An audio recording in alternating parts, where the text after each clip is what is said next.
al Colegio de Contadores Públicos de La Libertad y a su decano, Rubén Saavedra, y al grupo de investigación en Derecho Internacional Tributario, GIDIT, de la Universidad Católica, cuyo coordinador ejecutivo es Raúl Vázquez. Quiero, como les digo, agradecerles a ellos en primer lugar. Luego, quiero también agradecer la presencia de todos ustedes a lo largo de estos programas. Ya parece que se ha hecho habitual reunirnos los viernes por la noche y además los que no están con nosotros a esta hora, luego se van uniendo y van viendo el video. He tenido en la semana, suelo tener muchas reacciones y comentarios, todos ellos positivos. Ustedes, los que nos miran, son siempre buenas personas y les agrada esta iniciativa. Hoy no vamos a tener video porque no he recibido videos de ninguno de ustedes para poder ponerlos o para someterlos a conversación con mi equipo de investigación, pero sí quiero subrayar un tema que tiene que ver con algunos mails que me han mandado en la semana alrededor de las últimas reuniones que hemos tenido. Este programa surgió fundamentalmente para hacer llegar el derecho tributario al ciudadano, ¿no? Esa es la idea que nosotros tenemos como equipo, porque creemos que los temas de tributación y de tributación internacional pueden ser conversados en varios niveles. Puede haber un nivel muy general donde las personas, los ciudadanos y las ciudadanas de nuestros países puedan entenderlo, y luego puede haber un nivel más especializado ya de práctica tributaria, donde los que nos dedicamos a esta materia ejercemos profesionalmente, realizamos investigaciones, creamos programas o fiscalizamos si fuera el fisco, y ese ya es un espacio más específico.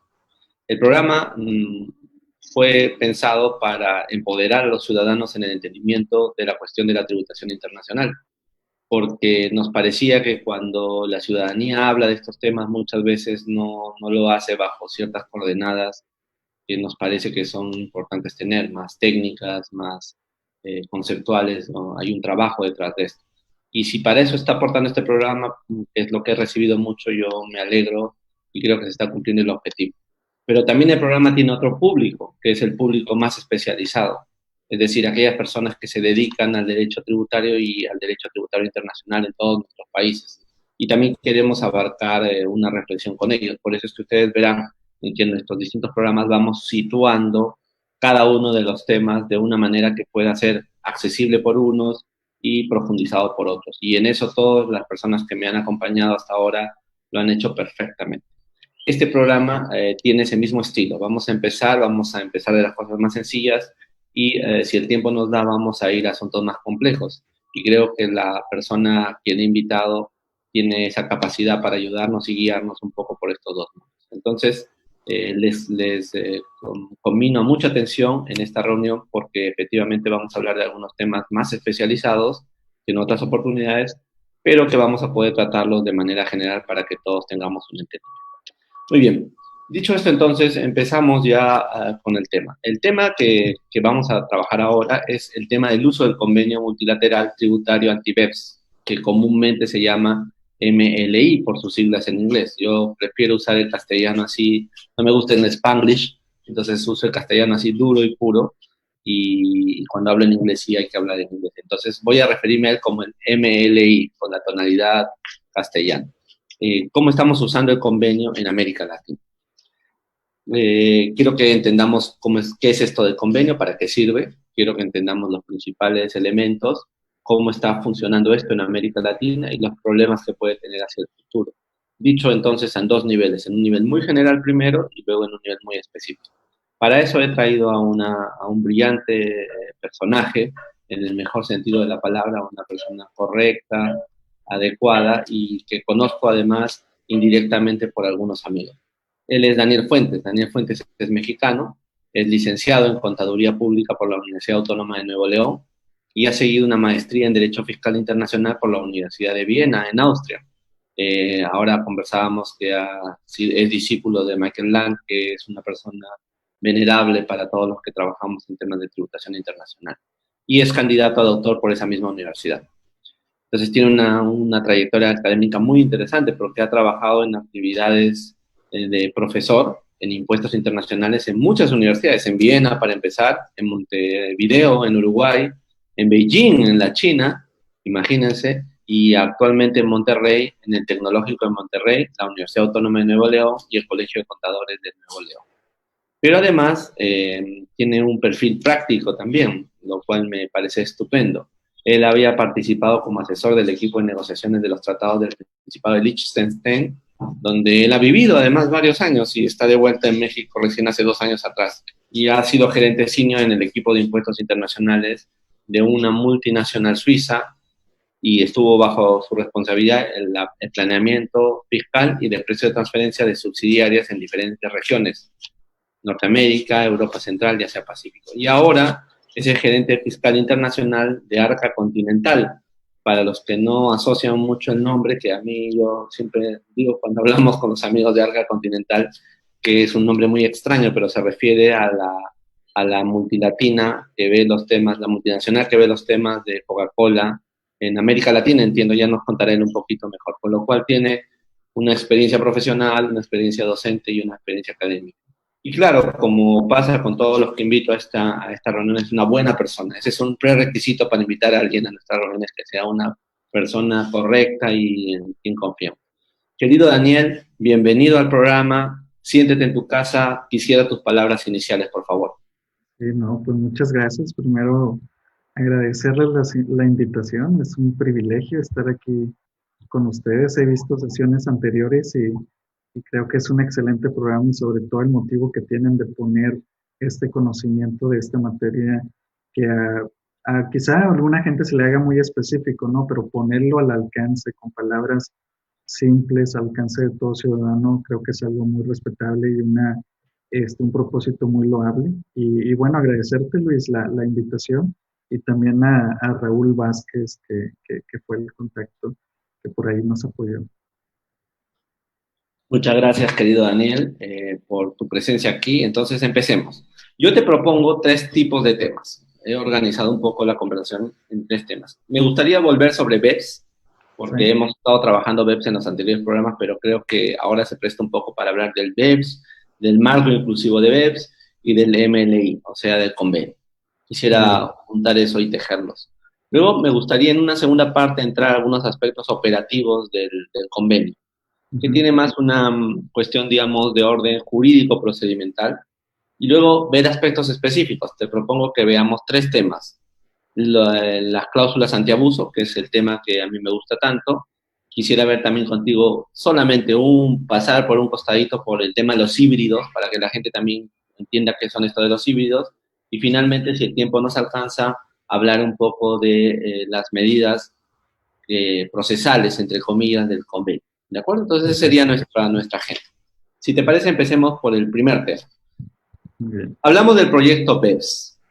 BEPS suena a veces a un acrónimo muy divertido. Yo te cuento que lo he estado contando estos días mucho en algunas reuniones, cuando apareció BEPS, cuando se presentó el informe, yo estaba en Madrid, en una reunión allá en el Instituto de Estudios Fiscales, estaba en alguna reunión y se presentó un trabajador de OSD en aquel momento que había sido un fiscalizador de la Administración Tributaria Española, que es una persona honorable y una gran persona en todo. Entonces él presentó, la verdad es que el auditorio, que era muy poco, no creímos sinceramente que esto iba a ir a mucho, Claro, porque, o sea, porque claro, no sabíamos hacia dónde iba, pero él dijo algo que a mí me dejó marcado y creo que tiene razón, ¿no?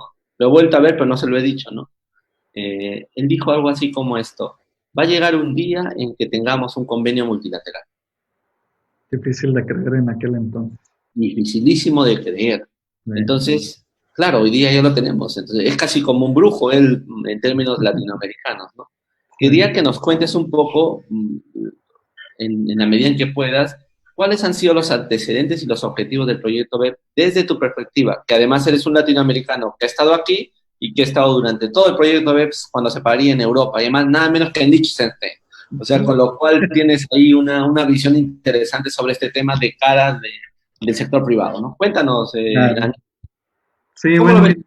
yo empezaría platicando un poquito de antecedente. Por lo general se comienza siempre platicando que esto empezó por allá del 2012, el 2013, Y yo quisiera remontarme incluso un poquito más hacia atrás porque esto tiene un origen, yo diría desde el 2007-2008, que fue cuando la crisis financiera en Estados Unidos, y luego esa crisis financiera americana de la burbuja inmobiliaria se hizo como una crisis económica, ya una crisis macroeconómica de gobierno en Europa, migró hacia Europa y en aquellos entonces, como bien comentabas, cuando me fui a la maestría 2009-2010, yo empecé a ver que había muchos países emproblemados, por ejemplo España, Italia, Irlanda, Portugal, y fueron, pues, fue efecto de esta crisis económica. Y desde ahí yo creo que se empezó a gestar esto del proyecto BEPS, porque los gobiernos empezaron a ver menos recaudación, este, y el G20, el grupo de las 20 principales economías, en este trayecto del 2009-2010 a 2012, empieza a tener interacción con la OSD y la OSD con su equipo técnico empieza a revisar qué es lo que pueden hacer porque había empresas que tenían utilidades en medio de la crisis que eran altas, pero sus tasas efectivas reportadas eran muy bajas. Y eso se empezó a filtrar en los medios y empiezan a salir casos como en el 2012 en el Reino Unido, casos como Starbucks, Google, Amazon, que fueron ante el Parlamento británico a exponer por qué teniendo utilidades tan altas a nivel global y empezaban, por ejemplo, Starbucks a abrir más cadenas, su tasa efectiva era muy baja en el Reino Unido, incluso a veces reportaban pérdidas fiscales. Y al mismo tiempo en esos años fue Apple en el Senado americano también exponiendo su caso y luego Apple en Australia también fue otro caso.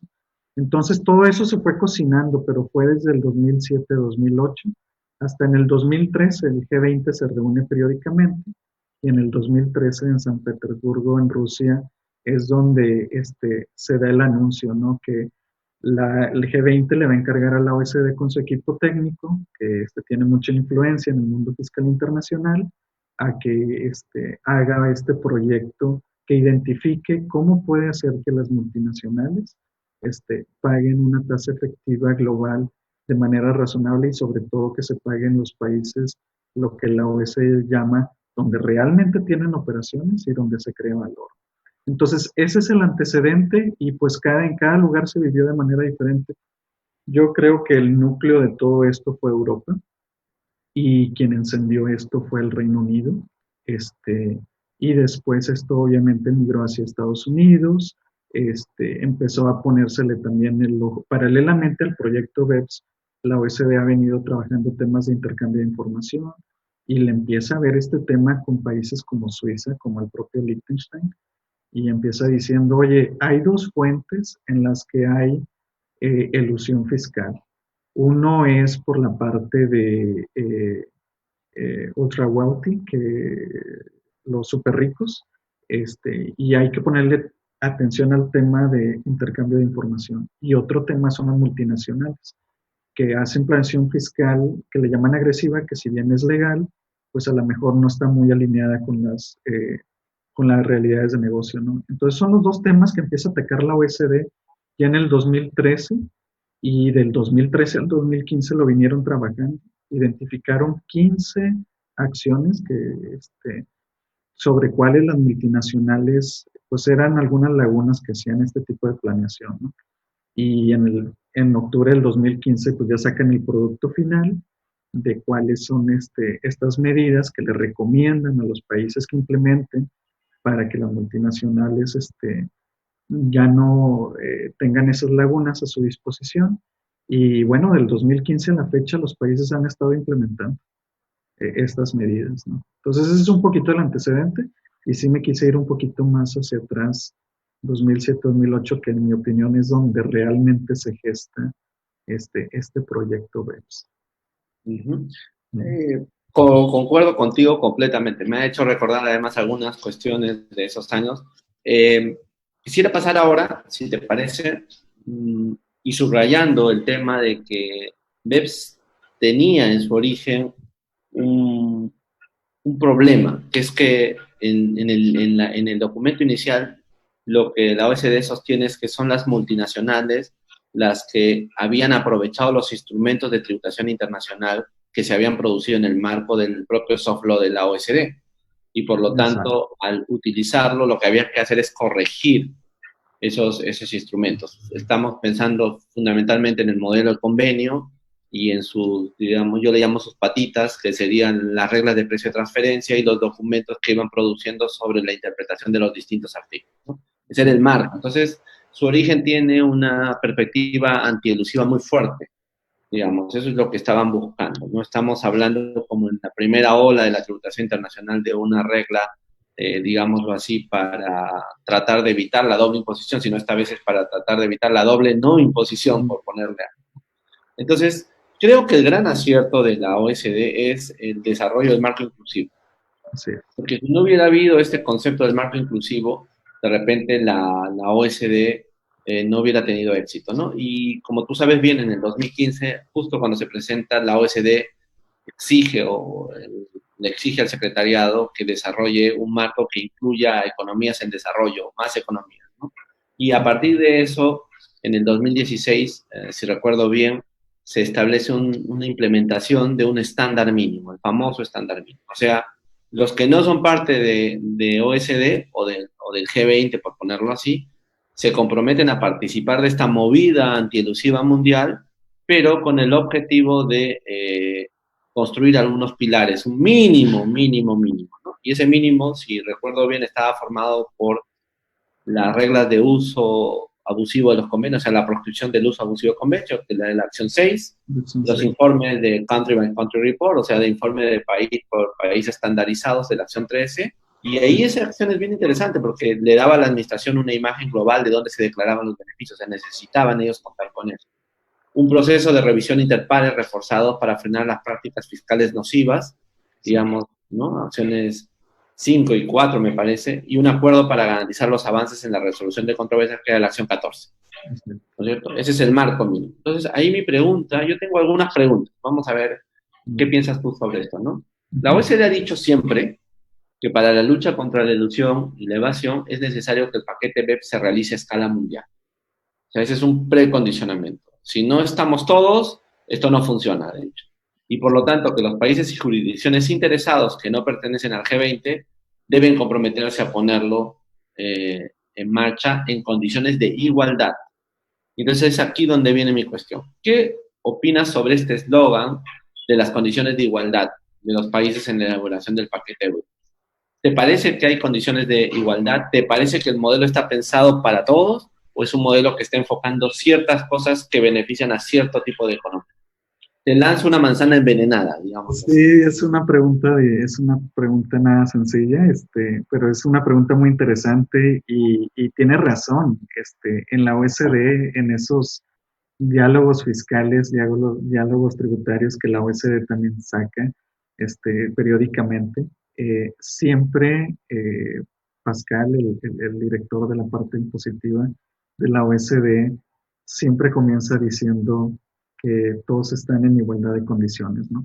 Y yo creo que es un eslogan, sí, precisamente para legitimar algo que necesita pues una escala global, porque si el otro país no armoniza el sistema fiscal internacional, pues siempre va a haber ventanas de donde pueda seguir aprovechando y nunca tengan efectividad las disposiciones de la acción, de las 15 acciones, ¿no?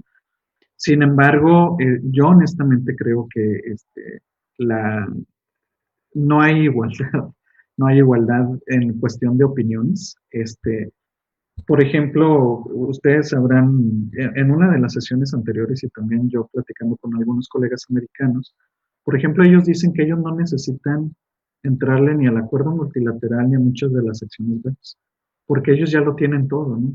Entonces, prácticamente muchas de las disposiciones de las acciones son acciones que ya existen en varios países y que fueron recomendaciones que quieren que los demás países incluyan. Un ejemplo es la acción 4 en limitar la deducción de los intereses. Esa es una disposición completamente de Alemania. Entonces, esa, por ejemplo, por un lado. La acción 7 de establecimiento permanente fueron por algunos casos que se dieron en Europa, en España, en Francia y en Italia, el evitar el establecimiento permanente. Y, por ejemplo, la acción 2 tal cual está ahorita en el reporte final, es muy parecida a la que tiene Estados Unidos, ¿no?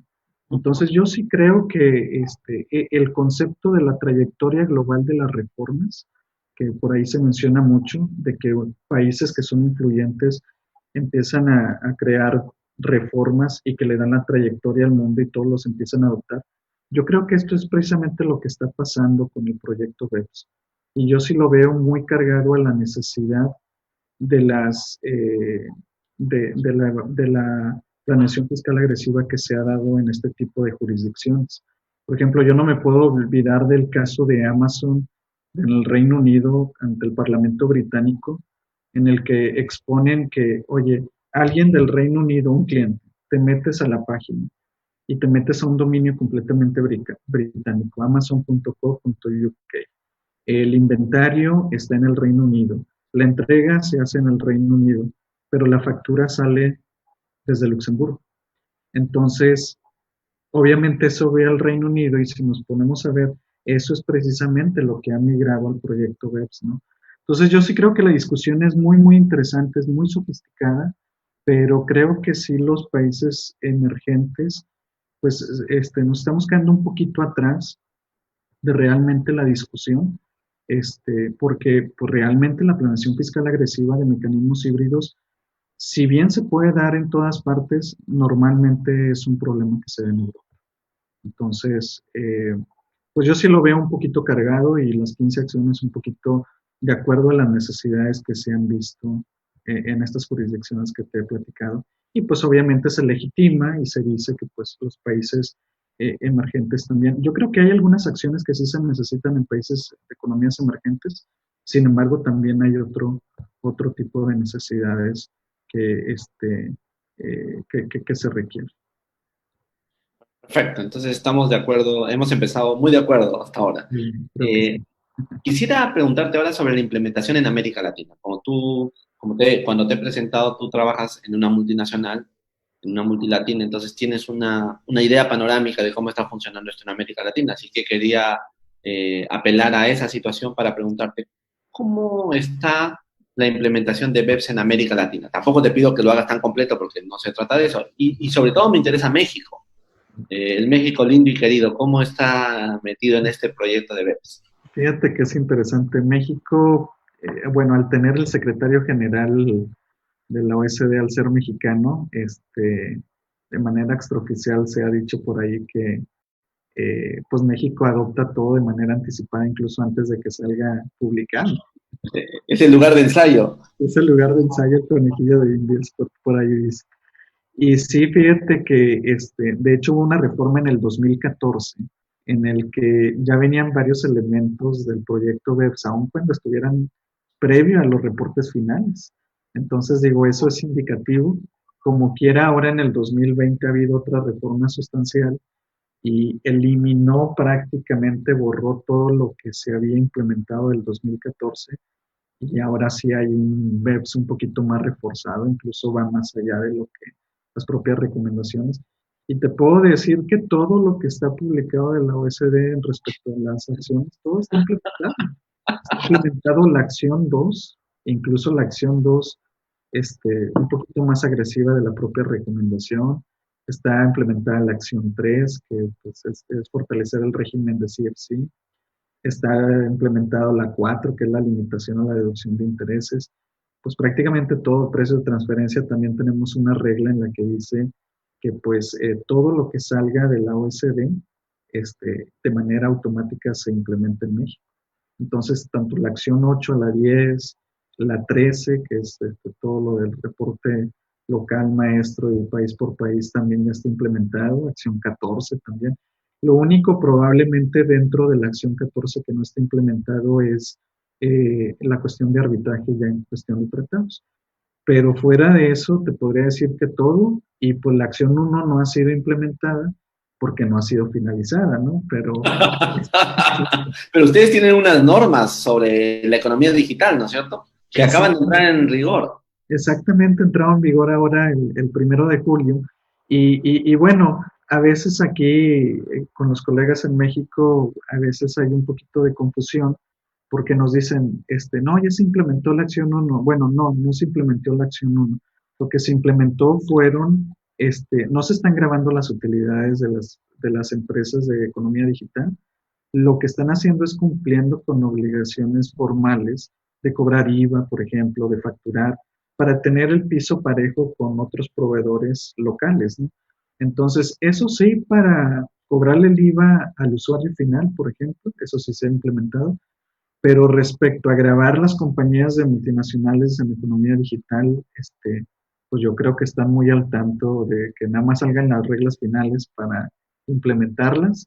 Y según la OSD, en la última conversación que tuvieron, que hicieron pública, pues este reporte pretende que salga para diciembre del 2020. Entonces no me sorprendería que empezando en el 21 tuviéramos también implementada la acción 1. Entonces, ese es el caso mexicano, un tanto extremo, la verdad. Pero una pregunta, Daniel, a propósito del pleito que conversábamos el otro día con otro invitado entre Estados Unidos y la Unión Europea, y no sé si lo viste, el programa que decíamos si había visto o no había visto la carta, etcétera, etcétera, etcétera, ¿no? Pero quiero decir, Estados Unidos se opone abiertamente a la OSD en esta materia y ha dicho, guarden, esperen y esperen hasta que yo resuelva, ¿no? Hasta que se resuelva políticamente el asunto. Entonces, aquí la pregunta es, tomando nota de tu antiguo presidente que decía, pobre México está más cerca de Estados Unidos que de Dios, ¿tú no crees que más bien en esta cuestión México va a esperar a Estados Unidos a ver qué pasa con Estados Unidos? Sí, yo creo que sí. Digo, México está implementando las cosas de la OSD, pero cuando son un poquito más de la relación política México-Estados Unidos, se pensaría que va a voltear un poco más. No creo no veo a México teniendo el mismo problema que Estados Unidos está teniendo con Francia, con Turquía, con Austria, con jurisdicciones que se han adelantado y que han estado implementando impuestos a este tipo de empresa. No, no, no lo veo, la verdad no lo veo. Si de por sí te puedo decir que este tipo de obligaciones que no, otra vez no graban las utilidades de las compañías, pero que sí imponen una obligación, pues obviamente desde el aspecto práctico traen que estas empresas tienen que trabajar en sus sistemas de tecnología para poder cumplir con esto. Y sí es una labor administrativa pues bastante complicada, ¿no? Y inversión también que tiene que ir a eso. Y bueno, sí te puedo decir que hubo un poco de resistencia para que se implementaran aquí en México. Algunas empresas extranjeras de este rubro se estuvieron amparando para no aplicar este tipo de regulaciones. Este, entonces por ahí había esa discusión de que, oye, pues empresas americanas no van a querer que tengas este tipo de disposiciones, ¿no? Finalmente se lograron implementar, pero ir más allá y grabar las utilidades, no, no creo yo creo que México sí va a esperar a que haya más allá de una discusión técnica, yo creo que un consenso político, sobre todo con Estados Unidos. La discusión se vuelve más política que técnica. Claro, están muy cerca. Exacto. Está muy Bueno, cerca, mira, muy, muy cerca. no sé si tú compartes mi visión sobre, en fin, yo fundamentalmente por mis visitas académicas en Centroamérica o en el Cono Sur que he tenido en los últimos años, más que por actividades profesionales, pero yo siento que, por ejemplo, en Centroamérica, BEPS es como el Dios. Todo lo que diga OSD y todo lo que diga BEPS, los gobiernos lo van a implementar, aunque no se sepa exactamente qué cosa es. Ujú. En el Cono Sur, digamos, en América Latina. En Argentina se toma su tiempo, Brasil se toma más tiempo, Sí, esto toma más tiempo. ¿no? Brasil se toma el tiempo del mundo, ¿no?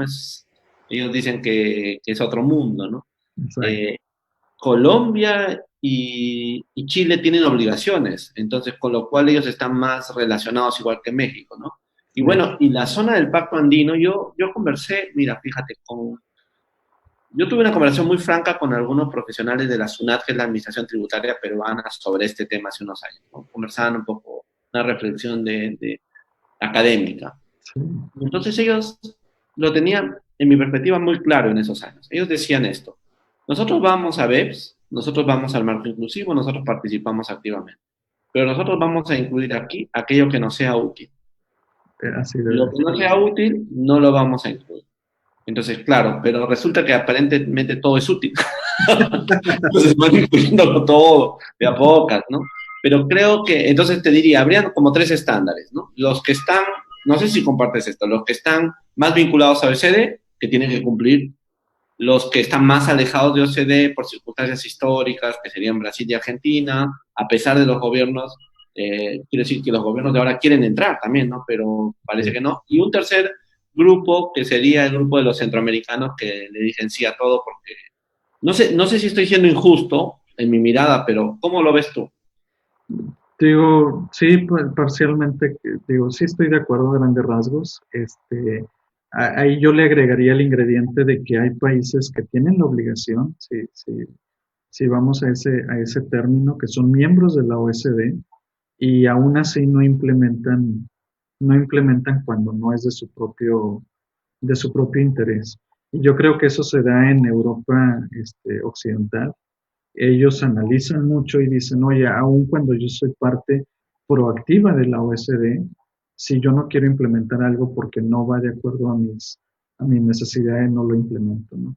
Yo sí pensaría que, por ejemplo, lo que platicamos en Centroamérica o lo que platicamos en varios países latinoamericanos, que al final de cuentas, como en el caso mexicano, que se implementa todo, yo sí pensaría que falta esa, pues digámosle agresividad, ¿no? Por decir, oye, sí participo, me interesa estar ahí, también doy recomendaciones, de acuerdo a lo que está pasando en mi país, pero al final voy a hacer un análisis de lo que a mí me resulta adecuado. Y sí lo veo así, y el caso más emblemático, digo, tal vez por el poder económico es Estados Unidos. O sea, él se levantó de la mesa y dijo totalmente, aunque fui participativo, aun cuando yo encajé la cláusula de limitación de beneficios para que todo el mundo aplique mi estándar, y no quiero la cláusula de propósito principal, y creo que más adelante tal vez habrá tiempo para platicarlo. No, yo me salgo, aunque soy OSD completamente y soy G20. Entonces, yo le agregaría en la clasificación que acabas de comentar eso, ¿no?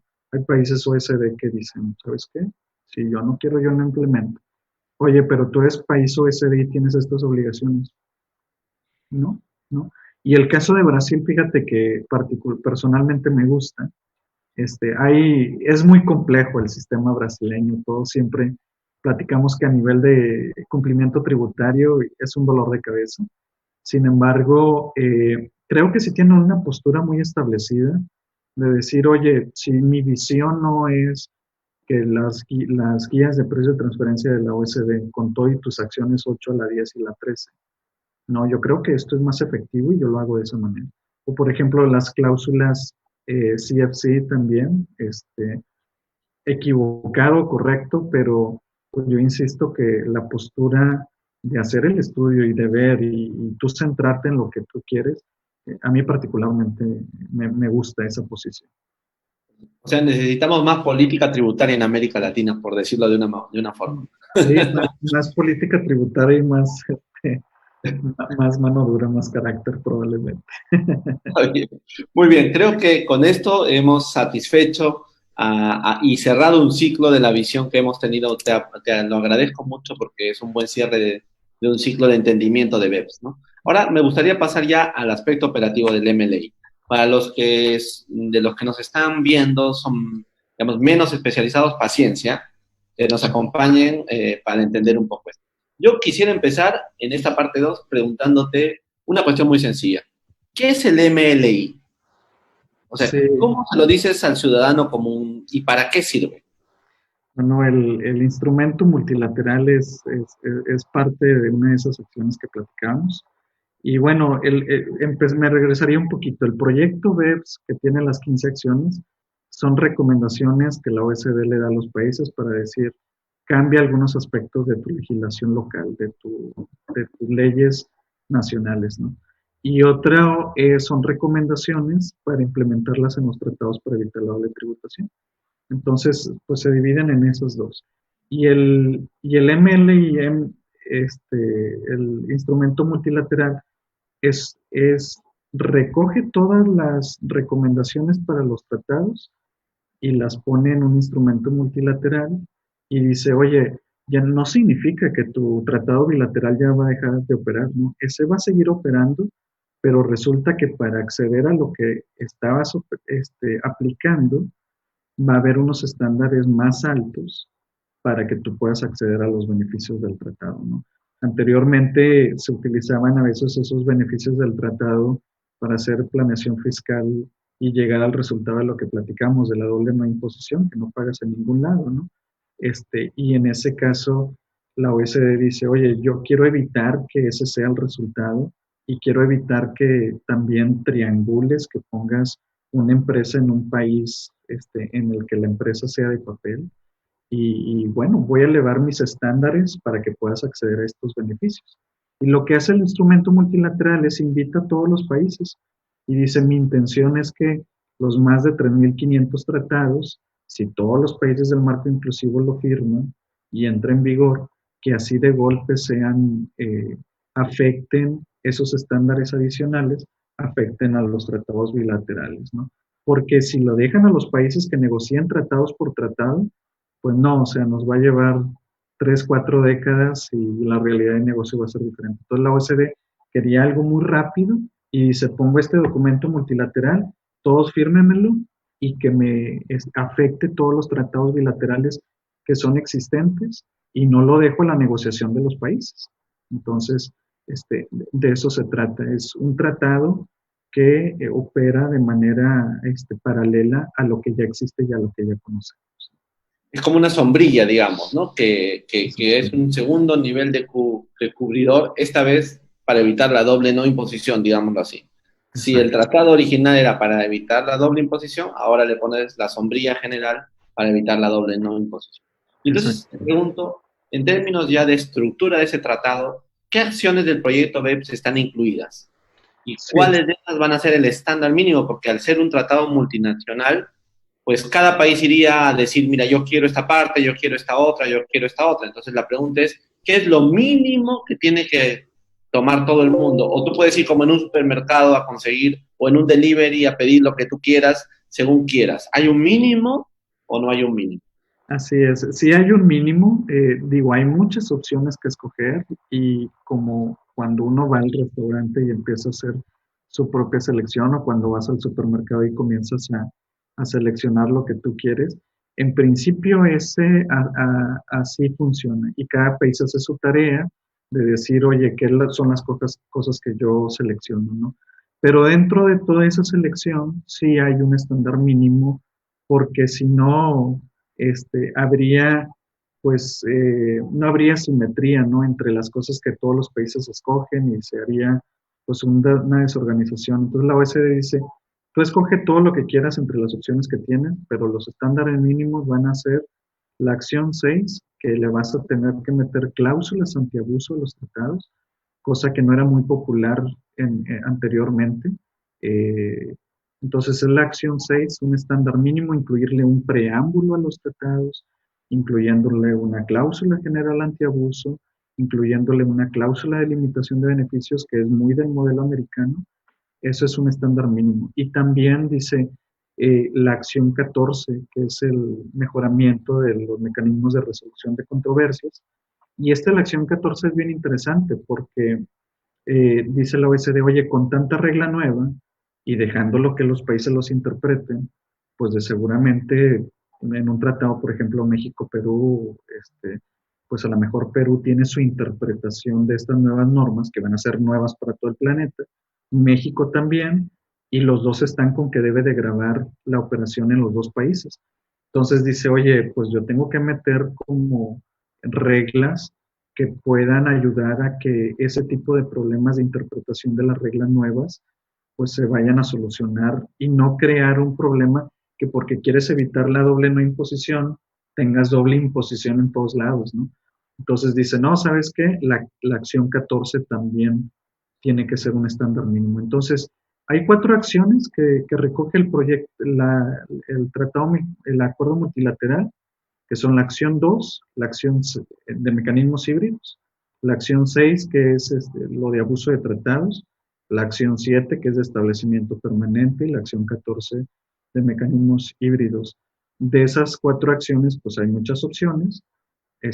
pero los estándares mínimos son la acción 6 que mencioné de las cláusulas antiabuso y la acción 14 de mecanismos híbridos. Entonces sí hay un estándar mínimo que si le quieres entrar, eso es lo mínimo que debes de cumplir. Perfecto. Ya está claro lo que es el MLI. Ahora vamos a algunos temitas, digamos, más y más especializados, ¿no?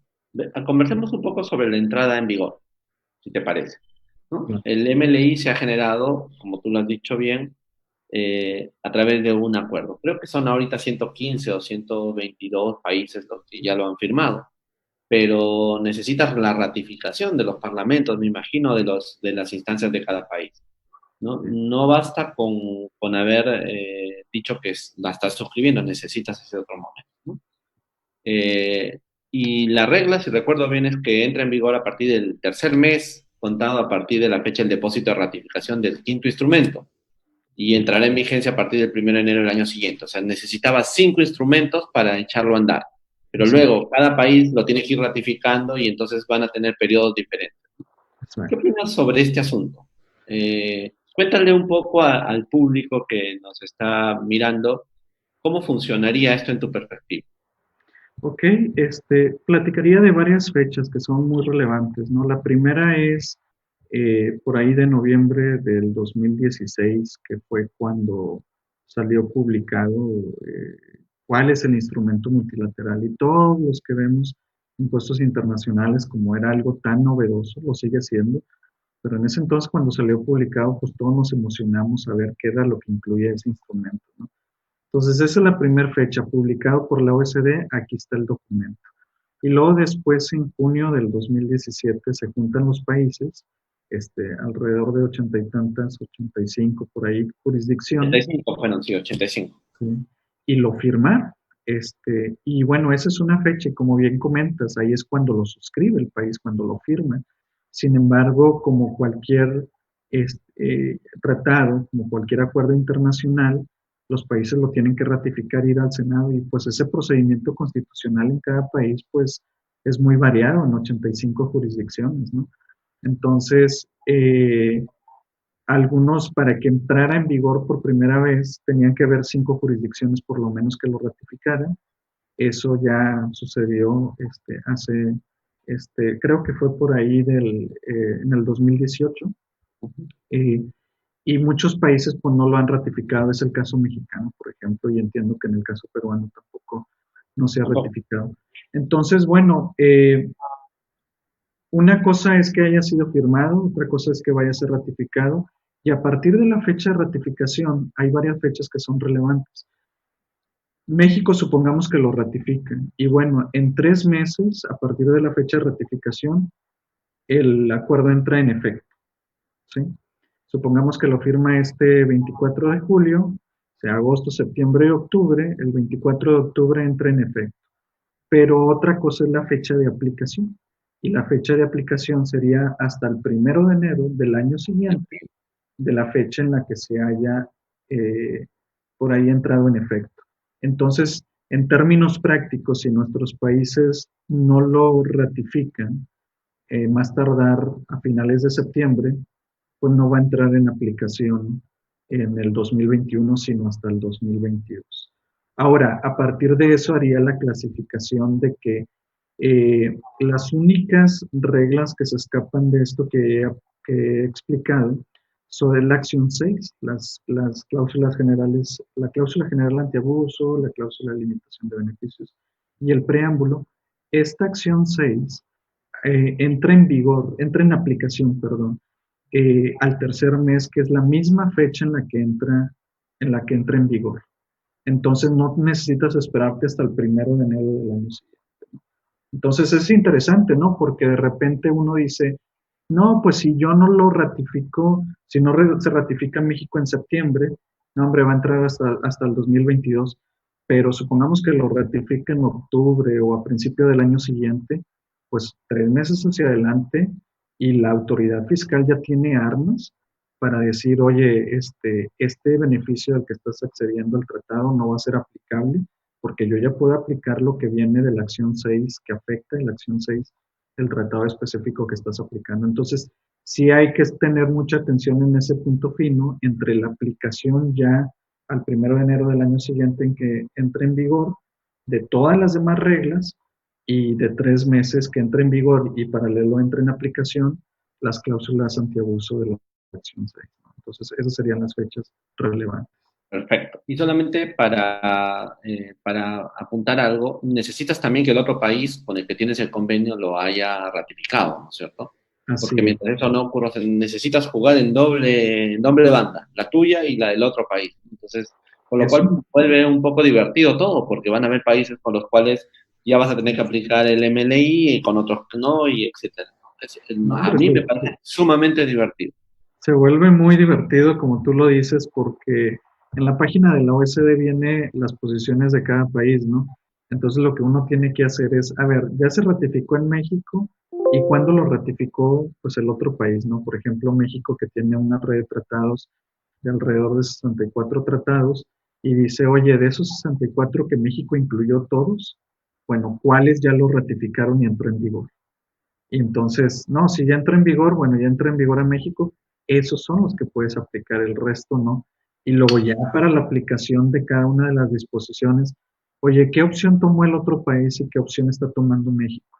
Y solamente si hay match, ahí en ese momento puedes aplicar la disposición. Entonces, bueno, sí va a ser muy, muy divertida la aplicación, ¿no? Creo que Yo el pienso, mundo de aplicación de tratados que conocemos, va a cambiar. sí, estoy de acuerdo. Pasemos a un segundo tema. Ya hemos visto el problema de la vigencia, ahora veamos el problema del uso del idioma para la interpretación, porque como deben saber los que nos están acompañando, el idioma en el que se redactó el MLI es el francés y el inglés, que por lo demás son los idiomas oficiales de la OECD, ¿no es cierto? Con lo cual, técnicamente nuestro querido castellano está fuera de este marco. Entonces, evidentemente, las interpretaciones auténticas en ambos documentos deberán prevalecer cuando se interprete la aplicación y cobertura de los tratados que modifique el MLI. Ese es el problema, ¿no? Porque además no hay traducciones oficiales a los distintos idiomas, solamente están estos dos. Entonces, fíjate tú en el caso peruano, o tú tienes muchos más convenios, por lo tanto, en tu caso, en el caso mexicano será mucho más complicado, pero fíjate, en el caso del CDI con Chile o el CDI con Brasil, que es en uno tenemos un solo idioma, el castellano, y en el otro tenemos el idioma portugués. Entonces tendrán artículos cuya interpretación auténtica se realizará en español y portugués y deberá interpretarse en francés o en inglés, Sí, es. salvo que decidamos modificar nuestro CDI, ¿no? Tenemos uno con Corea y con Portugal, donde ahí sí podría primar el inglés, digamos, porque en esos casos está previsto. Con Canadá y Suiza tendrán artículos cuya interpretación auténtica se realiza en francés e inglés y primará el inglés. Pero en los países de habla castellana, donde sea castellano con portugués, ahí es donde tenemos que ponerlo. Entonces te pregunto ahí, ¿qué opinas sobre esta situación tan particular en la interpretación auténtica de los tratados? ¿No? ¿Cómo lo ves tú? Pero además, sabes, en los últimos años yo me he estado dedicando mucho a la asesoría en tribunales. O sea, y por lo tanto conozco más o menos la idiosincrasia y la cultura de un juez latinoamericano, porque conozco de varios tribunales. Entonces, claro, tú le vas a decir a un juez peruano o latinoamericano Sí, que prime el idioma inglés o francés sobre el castellano, yo la verdad, yo se lo puedo decir a mi asesor, a mi auditor, se lo puedo decir a mi directorio, incluso al tribunal administrativo. Pero sí, yo dudo que un juez de la Corte Suprema de mi país me diga que yo tengo que interpretar esto en inglés y además tengo que sacar una interpretación auténtica en inglés, porque eso es lo que el tratado me manda. Ahí hay una hermenéutica que todavía no hemos acabado de completar, ¿no? así Quería es. ver tu opinión sobre este punto. A mí me sigue pareciendo esto también divertido, porque la OSD debió plantear varios idiomas, por lo Sí, menos 4 o 5 mejor hablados, pero bueno. sí, ¿Qué opinas de esto? creo que sí. Y hay, digo, hay algunas traducciones, pero no son oficiales, como bien comentas. En la página de la OSD misma, por ejemplo, viene en idioma chino, en idioma español, en alemán.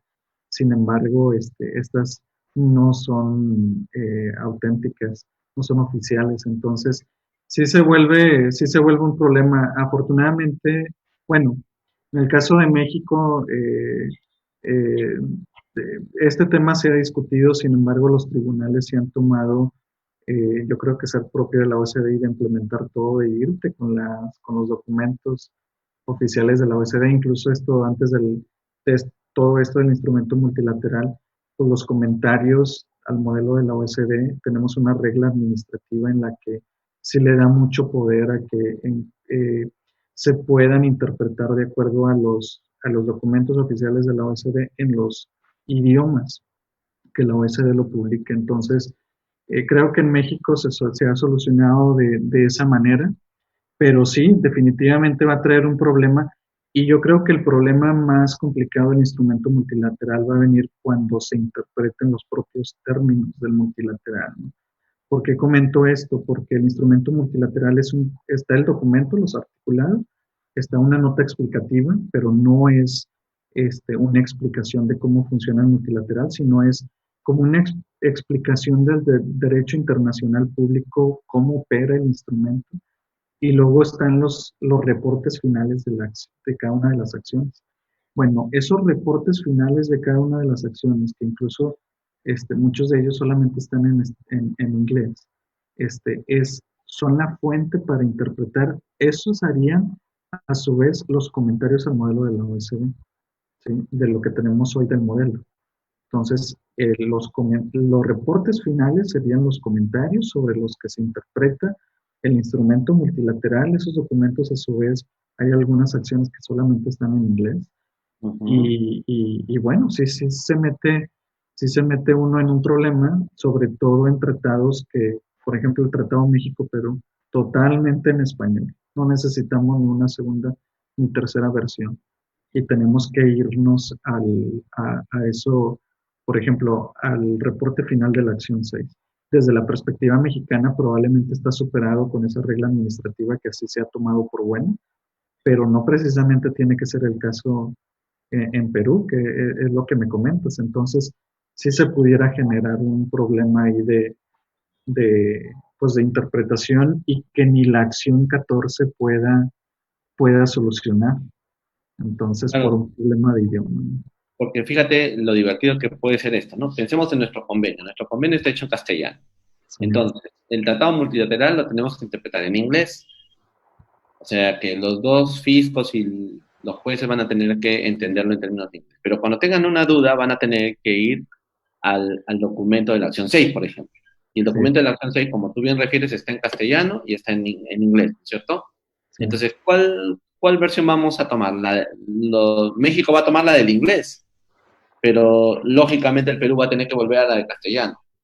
Ajá. Entonces ya estamos ante dos documentos, abanicándonos los dos para ver una palabra qué significa o hacia dónde va, sobre todo en el tema de la acción 6, porque ahí estamos hablando de test, ¿no es cierto? Con lo cual necesitamos tener claras las palabrejas que vamos a usar.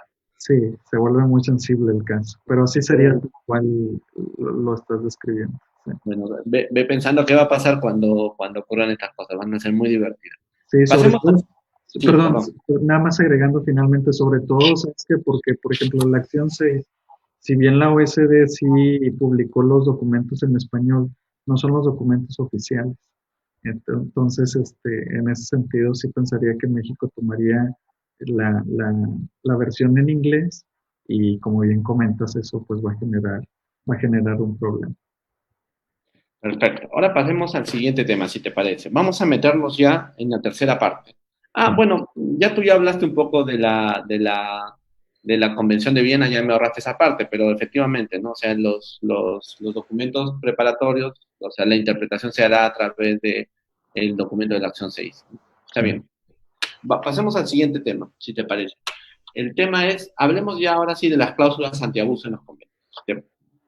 muy Yo bien. quiero empezar por una pregunta que pienso que puede ponernos a discutir un poco, de repente no lo sé, es sobre, hemos hablado aquí de que estamos hablando, o mejor dicho, que estamos discutiendo en torno a tres tipos de reglas. El preámbulo, Sí, una regla LOB, que la traen de los Estados Unidos, y la regla PPT o de los motivos económicos válidos, que no es tan de motivos económicos válidos ya, porque no es exactamente la regla, ya volveremos sobre eso. Pero empecemos un poquito más atrás, si te parece. Empecemos en la relación, eh, o cuéntanos mejor, ¿qué cosa decía la acción 6? Empecemos por ahí, si te parece. Sí, Pero perfecto. profundiza un poquito. ¿Qué es esto del preámbulo? ¿Qué es y cómo funciona? ¿Cómo es la cláusula de limitación de beneficios? ¿Cuál es el propósito? Y la regla general antiabuso de la regla PPT, ¿no? Que para mí los tres son medidas antiabuso, pero efectivamente el principio del PPT es la regla general, por lo menos en este estándar. Entonces, cuéntanos Exactamente. un poco, ¿qué piensas de esto? Sí, digo, yo creo que la acción 6 es pues es la parte del instrumento multilateral más atractiva y de más análisis, ¿no? Yo creo que cuando el interpretar esto es la parte que todos especialistas en impuestos internacionales voltea y le pone la mayor atención, es lo más atractivo, ¿no? Y bueno, la acción 6 es acerca de evitar el abuso indiscriminado de los tratados, ¿no? A veces tú puedes estructurar alguna operación de manera que tú quieras un beneficio del tratado y que tú digas, no, interpusiste una compañía en un país que no estás operando. Entonces, bueno, para todo ese tipo de estructuras, la OSD dice, ¿sabes qué? Pues yo tengo que sacar medidas para que el acceso a los tratados no sea tan sencillo y bueno, pone un preámbulo, ¿no? Pone una explicación por qué se negocia el tratado. Eso es la función del preámbulo. Y el preámbulo, antes del mundo BEPS, el preámbulo solamente decía mayormente que era para evitar la doble tributación y prevenir la evasión fiscal. Punto. Hasta ahí se acaba la explicación. Tú tenías muchas transacciones en las que podías estructurarlas de manera que hubiera doble no imposición. El motivo del tratado no decía que querías prevenir la doble imposición. Entonces, con este nuevo preámbulo dice, oye, pues te sirve para lo que tradicionalmente debe servir, ¿no?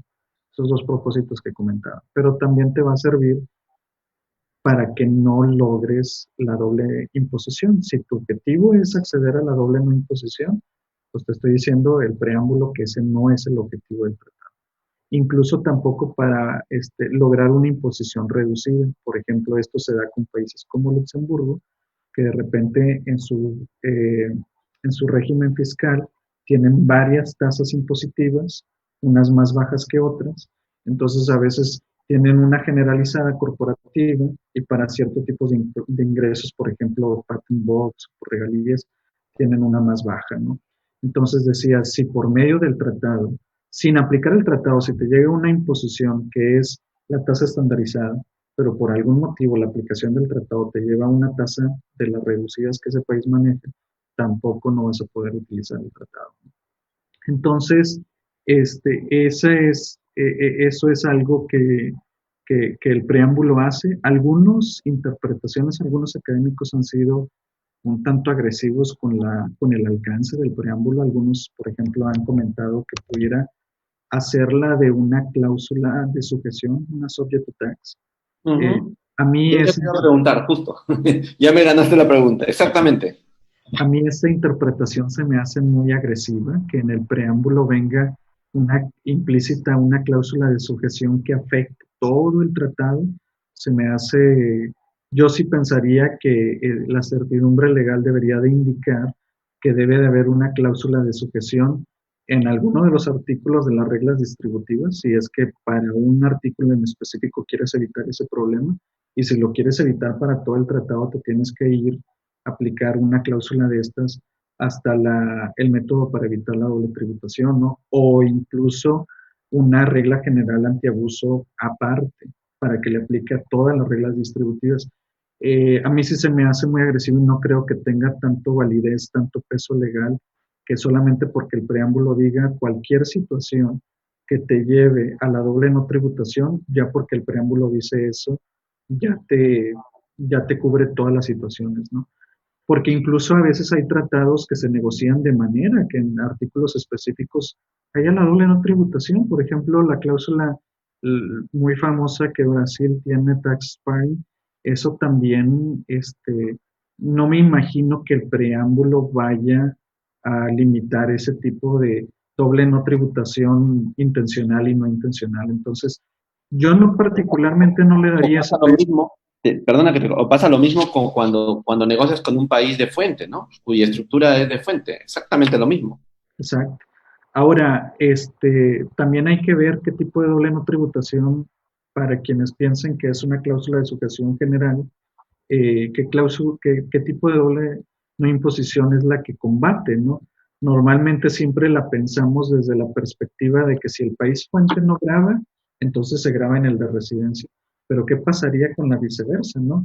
Hay ocasiones que le quitas y le das el derecho exclusivo a grabar al país de residencia y el país de residencia no graba, por ejemplo, ganancias de capital.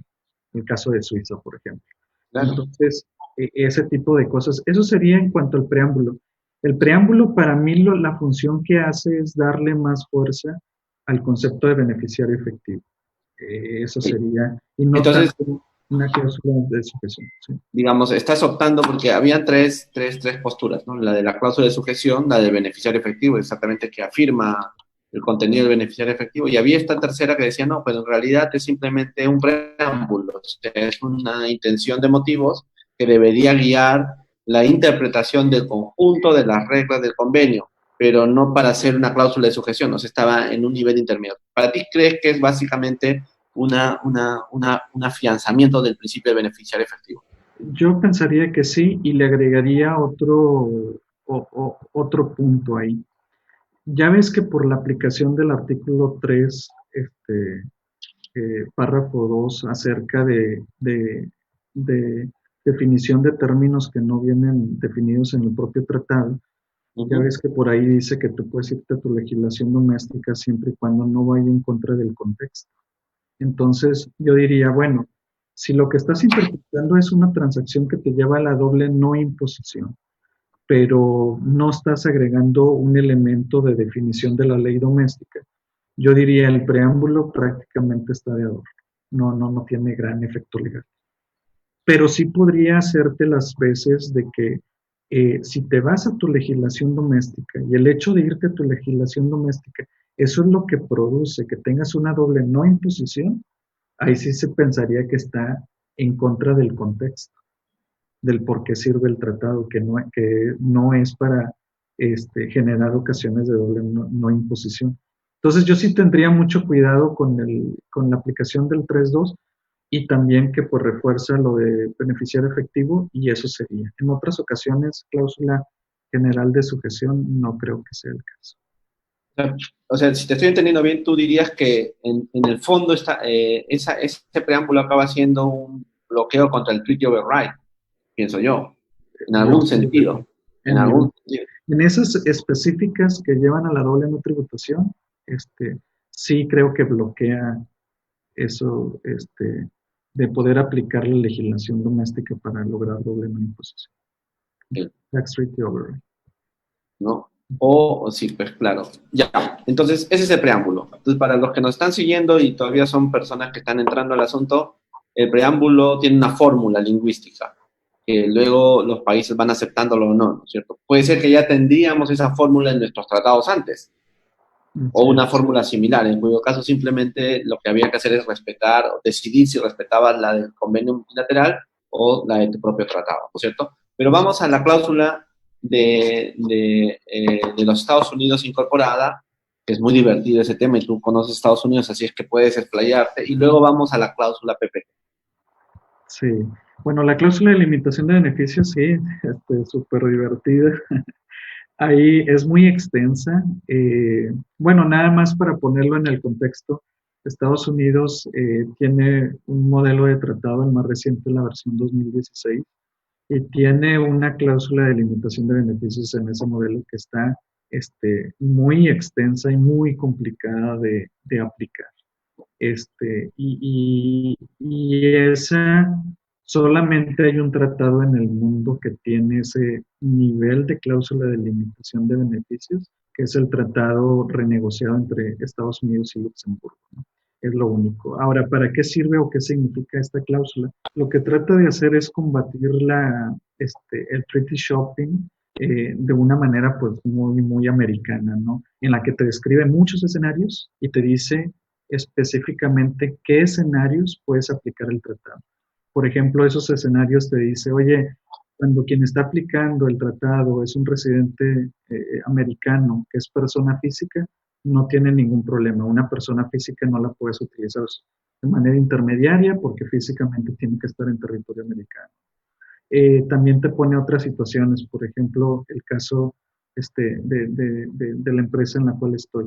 dices, oye, si cotizas en bolsa de valores, en una de las reconocidas en Estados Unidos o en México, pues significa que sí tienes una presencia de negocio sustancial en ese país, entonces que sí aplica el tratado. Y así te pone varios escenarios, a lo que te lleva es que no utilices el tratado de manera triangulada, que tú digas, oye, ¿qué tratado me conviene? No, el de Estados Unidos con determinado país, pero pues yo no tengo presencia en Estados Unidos. Bueno, pues pon un intermediario, ¿no? Eso es lo que no permite el Tratado de Estados Unidos y la cláusula de limitación de beneficios. Entonces, pues sí, son como lo que la OSD en su acción 6 está recomendando, son como alrededor de 7 escenarios muy descriptivos en los que dice, si tú eres un residente fiscal en Estados Unidos con estas características, puedes acceder al tratado. Si tú eres residente fiscal en Estados Unidos, pero no tienes estas características, no puedes acceder al tratado. Entonces, eso es lo que hace la cláusula de limitación de beneficios y es bien interesante porque dependiendo de la región en el mundo en el que estemos, para algunos se nos hace como que a veces pensamos de que, los tratados, esto es lo que aplican y lo que favorecen, como que en el mundo, la cláusula de limitación de beneficios. No, probablemente los países latinoamericanos la implementaron, ¿no? Pero luego tú te vas a Europa y a ellos no les gusta la cláusula de limitación de beneficios porque de hecho tiene conflicto con el derecho fiscal europeo. Entonces, digo, es muy interesante y nunca hay que cerrarnos. Digo, a mí me pasó estando en Europa que cláusula de propósito principal, la regla PPT, ¿no? Es lo que todo el mundo favorece, no es lo que favorecían en Europa. Me regreso a Latinoamérica y ahora es al revés. La cláusula de limitación de beneficios se favorece sobre la cláusula de propósito principal, ¿no? Entonces, sí hay que estar muy con quién se va a aplicar el tratado y en qué parte, en qué región del mundo estamos aplicando el convenio, ¿no? Claro, yo entiendo que este es como un peaje de entrada, ¿no? Por eso decía, es muy a lo gringo, o sea, tú Sí, quieres el convenio, atente a un peaje de entrada. Y entonces, claro, me parece que cuando se piensa en la cláusula LOB en términos sencillos, es básicamente la sustitución de un enfoque legal por un enfoque económico, porque lo exacto, que te pide es una serie de elementos que muestran que económicamente tú estás realizando actividades suficientes en el estado del cual quieres usar para entrar a otro, ¿no es cierto? exacto, sí. Eh, Ahora, la pregunta con la cláusula LOC básicamente es, los Estados Unidos, cuando ha cambiado su modelo, la ha vuelto más dura. Así es, Y sin embargo, como tú dices, solamente ha firmado un convenio con esa cláusula. así Pero es. luego de eso vino en los Estados Unidos la reforma normativa, que ya no sé si la cláusula tenga un objetivo en los términos que se había planteado en la administración Obama. Me parece que ahora la cláusula cambió un poco, o digamos, se vuelve no tan trascendente como en aquel momento, en mi perspectiva. No, no lo sé. ¿Cómo lo ves tú? Pues fíjate que sí, pero yo le agregaría un elemento adicional. Cuando una empresa multinacional va a hacer promoción fiscal, pues ya ves que normalmente se fija tanto en la tasa de retención como en la deducibilidad, ¿no? Son dos aspectos, ¿no? Entonces, respecto a la deducibilidad o a la no deducibilidad, más bien, sí fue muy dura la reforma fiscal americana del 2018 y ataca ese problema de no hacer deducibles los pagos que hagas, ciertos pagos que hagas hacia afuera de Estados Unidos, ¿no? Ataca ese problema. Pero luego la cláusula de limitación de beneficios lo que hace es, aparte de hacerlo no deducible, no te dejo que accedas a los beneficios del tratado para que no puedas reducir o eliminar la imposición en Estados Unidos cuando Estados Unidos sea, por ejemplo, país fuente. Entonces, digo, yo pensaría que sí es complementaria. La regulación local, la deducibilidad, el tratado, la retención. Correcto, o sea, digamos, de mirada al inversionista de los Estados Unidos, le va a ser muy difícil aprovechar los beneficios de disminución de tasa de retención, digamos Exactamente. así. Ya, perfecto, estupendo. Entonces, ahora vayamos a la tercera, a la cláusula PPT, la famosa cláusula promovida por la Unión Europea y que supongo que tú habrás estudiado hasta la muerte en tus clases en Viena, ¿no? Porque ellos patrocinaban además esa cláusula, hasta donde yo recuerdo. Así es. Hay una anécdota que se ha hecho pues muy pública y muy interesante y fue en cuanto a la negociación del tratado. renegociación del Tratado de Estados Unidos-Austria. Y bueno, se atoró eso porque pues, los dos países se encontraron pues cada uno con sus propias visiones. Estados Unidos el querer imponer una cláusula de limitación de beneficio en ese tratado y Austria decía, pues yo no quiero descripciones específicas de cuándo sí, cuándo no aplica el tratado, porque el contribuyente puede sacarle la vuelta a esa descripción y yo quiero algo que sea más abierto. Entonces, me parecía muy interesante la discusión, porque en el caso americano, sobre todo desde la perspectiva americana, ellos tienen cláusula general antiabuso en su legislación doméstica. Entonces, me parece interesante que ellos dicen, oye, yo quiero con el otro país pura cláusula de limitación de beneficios, para que el otro país aplique solamente esa cláusula. Pero desde la perspectiva americana es, yo puedo aplicar la cláusula de limitación de beneficios cuando me quiera subir al tratado, pero cuando no me voy a la legislación doméstica y tengo un arma adicional. Entonces digo, ahí se me hace que un poquito de este mundo de impuestos internacionales, si bien es un tema muy técnico, pero también hay mucha cuestión de cuáles son los propios intereses y cómo quiere interpretar el tratado.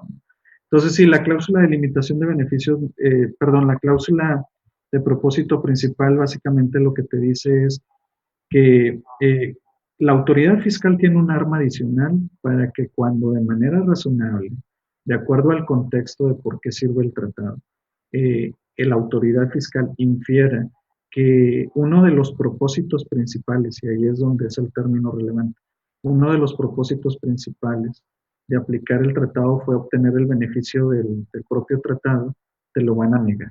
Van a decir, oye, por qué estructuraste la transacción de esa manera?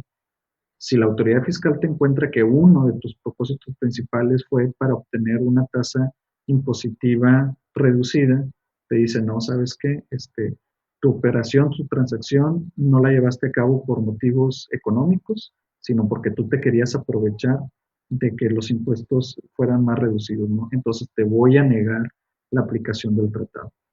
Ahí en este contexto creo que la práctica canadiense es bien interesante, porque ellos lo que han hecho es crear, y ese es el objetivo realmente de la OECD cuando se estuvo discutiendo en el seno propio de la OECD, es que se cree un comité en el que, por ejemplo, a ti te van y te hacen una auditoría a la autoridad tributaria y no te pueden de antemano negar una aplicación del tratado porque el auditor de la autoridad fiscal te diga, no, yo estoy invocando a la cláusula de propósito principal del convenio. No, primero va y lo somete a un comité que está formado por tres elementos. Uno es de la academia, uno es de la industria y otro es de la autoridad fiscal. Estudian el caso y una vez que lo estudian en 6 meses aproximadamente, dicen, ¿sabes qué? Si aplica la cláusula de propósito principal, niégale los beneficios del tratado. Y eso lo hace el procedimiento muy robusto, ¿no? Porque vaya, hay elementos tanto de la industria, academia, como de la autoridad fiscal, y no le deja la discreción a la autoridad fiscal sola que vaya y aplique esta cláusula de propósito principal, ¿no? Sin embargo, en otros países, como en el caso mexicano, pues no hay este tipo de comité. Y sí es un arma en las manos de las autoridades fiscales que queda un poco a discreción este, pa- para poder aplicar este convenio, ¿no? Y hay otros países que sí han creado este comité, pero lo han creado por la autoridad fiscal, por un miembro de la Secretaría de Finanzas, por ejemplo, vaya, un comité armado por puro gobierno. Entonces tú dices, es como darle, difícilmente se va a oponer a la aplicación que la propia autoridad fiscal está interpretando que aplique esta cláusula de propósito principal, ¿no? Entonces están las variantes, yo pensaría que la práctica canadiense puede ser un modelo de mejor práctica de lo que otros países pudieran implementar. Y pues es eso, versa sobre eso. Uno de tus propósitos, ahora no el propósito principal, uno de tus propósitos principales, ya con eso. Hay países que quisieron no entrarle al multilateral, renegociar sus tratados y refrasear esa parte para que dijera que el propósito principal y entre el propósito principal y uno de los propósitos principales, pues hay un mundo de diferencia, ¿no? Claro, exactamente, a eso me refería. La han convertido en un criterio mucho más confuso, subjetivo y amplio, me parece. Cuando habla, uno de tus propósitos es, bueno, ya no es el principal, entonces el test se vuelve más laxo, digámoslo así, ¿no?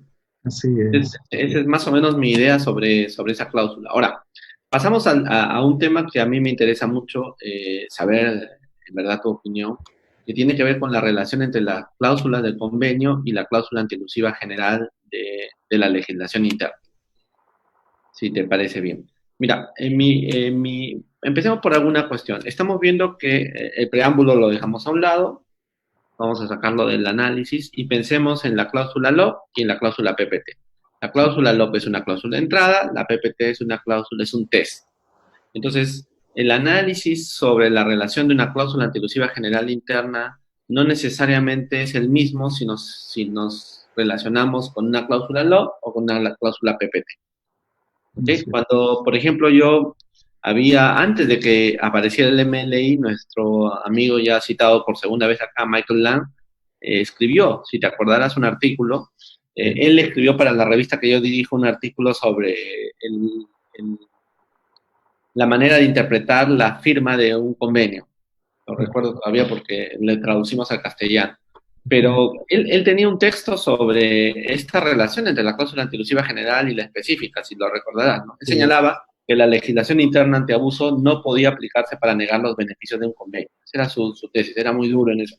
Él decía que las disposiciones de los CDI y las legislaciones internas de los países son una especie de sistemas legales independientes. Perdón. Sí. Que cuando las reglas antiabuso se aplican para ampliar la potestad tributaria, decía él, la protección del convenio todavía tiene que existir, porque es una estructura diferente, ¿no?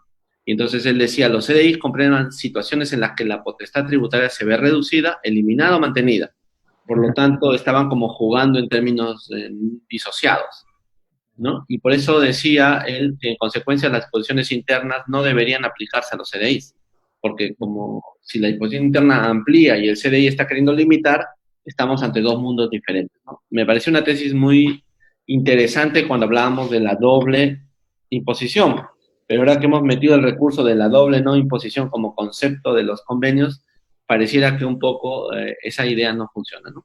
Yo estaba pensando un poco que hay casos como en España, por ejemplo, no sé si tú supiste la sentencia del Tribunal Supremo del año 2015 que había asumido la posición de que se admite la aplicación de normas generales contra el fraude a la ley para denegar los beneficios de los CDIs a los sujetos que actúan conforme a parámetros típicos de cláusula antielusiva española, digamos, ¿no? Creo que en Inglaterra pasa lo mismo, hay una cláusula expresa en una norma y así, en varios países. Hace poco leí que en una sentencia hindú también se había planteado la compatibilidad, ¿no? Hay alguna legislación, por ejemplo, la chilena, que expresamente dice que no hay que son incompatibles, ¿no? Si recuerdo bien, en fin, puede estar equivocando. ¿Qué ha pasado en el Perú? Te cuento un poco. En el Perú lo que hay es básicamente, en principio, comentarios de doctrina, ¿no? En general, de la doctrina privada, digamos, ¿no? Y he leído alguna cosa por ahí en el sentido siguiente, de que creo que se estaban refiriendo a la cláusula PPT, más que a la cláusula de LOB. Decían, la cláusula PPT se debe limitar a aquellos casos en los que hubieran transacciones completamente artificiosas, más o menos en la doctrina del Tribunal de Justicia de la Unión Europea, ¿no? Porque el tribunal es lo que plantea eso, solamente cuando hay transacciones completamente artificiosas. Muy bien, eso es lo que señala cierta doctrina en el Perú y bueno, vamos a ver cómo prospera. Pero resulta que la SUNAT no hace poco, no hace mucho, perdón, ha establecido unos 5 casitos en los cuales podría aplicarse la cláusula antielusiva general. Eh, la ley le obliga también a hacer ejemplos prácticos, ¿no? Y hay un casito de la posibilidad de redomiciliar una empresa para obtener un beneficio de un CDI. Y el caso lo ha puesto ahí como un caso de un supuesto elusivo y de aplicación de la norma 16. Por lo tanto, en la si siguiéramos esa tesis en la doctrina de la SUNAT, no habría un problema de incompatibilidad entre la cláusula PPT y la cláusula antielusiva general peruana. Entonces, me gustaría saber qué piensas. Por un lado, la relación con la LOC y por otro lado, con la cláusula PPT y cuál es la tesis que se está manejando en México.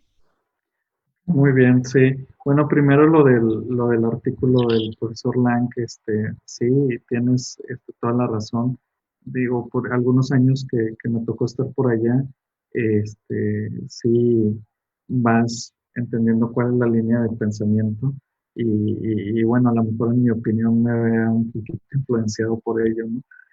Pero sí creo que eso, sí, yo le veo como un antes y un después, ¿no? Antes del mundo BEPS, sí creo que era como ver dos sistemas fiscales completamente diferentes en los que solamente cuando había necesidad y el propio tratado te abría la puerta, podía recurrir a cuestiones domésticas, ¿no? Pero ya después del mundo BEPS y sobre todo lo último que México ha renegociado en tratados, o los últimos tratados que ha tenido, México, por lo general, lo que intenta hacer es, bueno, tenemos una regla administrativa que te dice que los tratados se van a interpretar con los comentarios más recientes al modelo de la OECD. Entonces, el último modelo de la OECD, pues por ahí tiene una cláusula de salvamento, ¿no? En la que dice, ¿sabes qué? Yo voy a darte permiso que tú puedas aplicar tus disposiciones antiabuso de la legislación doméstica al propio contexto del tratado. Entonces tenemos cláusulas, por ejemplo, de capitalización delgada, por ejemplo, reglas CFC, que nosotros en México le llamamos REFIPRE, régimen fiscal preferente, todas estas pueden ser aplicadas. Entonces, y también en muchos de sus tratados en el protocolo, si la regla administrativa no fuera suficiente, en el propio protocolo se menciona que el tratado va a ser interpretado de acuerdo al modelo de la OECD, versión más reciente. Por ejemplo, el Tratado México-Austria en el protocolo. Entonces la versión mexicana sí es muy de, ¿sabes qué? Tú puedes aplicar tus disposiciones antiabuso de la legislación doméstica que no estén contenidas en los tratados, sin que te veas en problemas de no discriminación, sin que te veas en problemas de que haya una tesis que no te permita aplicar eso. Eso es respecto a la posición mexicana. Y eso me lleva a que cómo interactúa eso con la cláusula de limitación de beneficios y con la regla PPT. Yo sí pensaría que en, tenemos que ver el análisis de manera diferenciada, ¿no? En el caso de la limitación de beneficios, yo pensaría que es una regla más que se agrega a todo lo que tenemos en el ambiente doméstico. ¿Sí? Eso es para la cláusula de limitación de beneficios. O sea, que no habría incompatibilidad en tu perspectiva. No habría incompatibilidad. O sea, entro al convenio y una vez que estoy en el convenio, si no hubiera cláusula PPT, puedo usar la cláusula antielusiva general. Exacto. ¿O no? Ya, sí. Perfecto.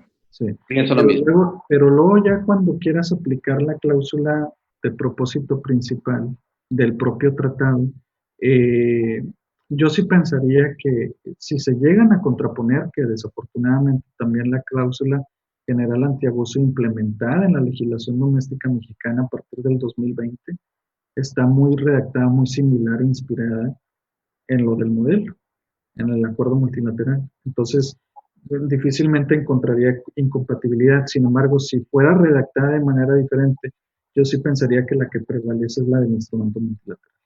¿Sí? Ahora, ¿qué pasaría, por ejemplo, antes del 2020, que no teníamos cláusula general antiabuso y habían por ahí las versiones de que, oye, yo pudiera utilizar la cláusula PPT del tratado? Por ejemplo, el Tratado México-Argentina, sin entrar al multilateral de manera bilateral, ya tenemos la cláusula PPT. Oye, pudiera utilizar esa cláusula incluso para negar los beneficios del tratado, irme más allá también, recaracterizar algo en la legislación doméstica. No, yo creo que la propia PPT tiene sus límites, ¿no?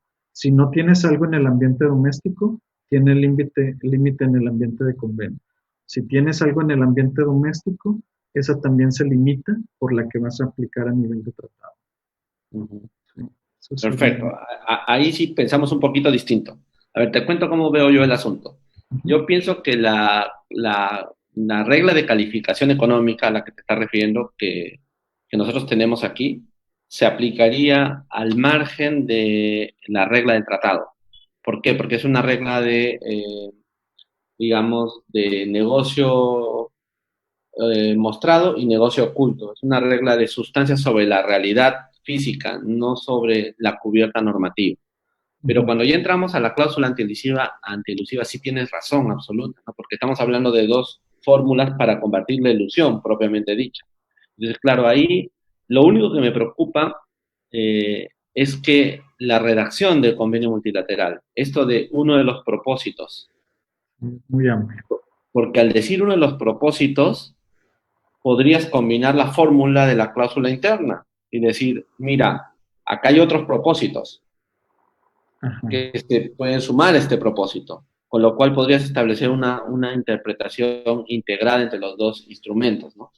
Ahora, por ejemplo, ¿qué pasa en el Perú? En el Perú nosotros tenemos una cláusula de efectos económicos, no de motivos, o sea, no importan las motivaciones de la persona, sino el efecto, pero esta está adicionada o de subyace o se condiciona con una cláusula de las formas jurídicas. O sea, necesitan ser negocios jurídicos artificiosos o impropios. Entonces, si el negocio jurídico no es artificioso o impropio, entonces no puedes aplicar una regla de sustancia más allá de la regla PPT del convenio. Pero si hubiera un negocio artificioso o impropio, ahí sí que entramos en un problema de interpretación.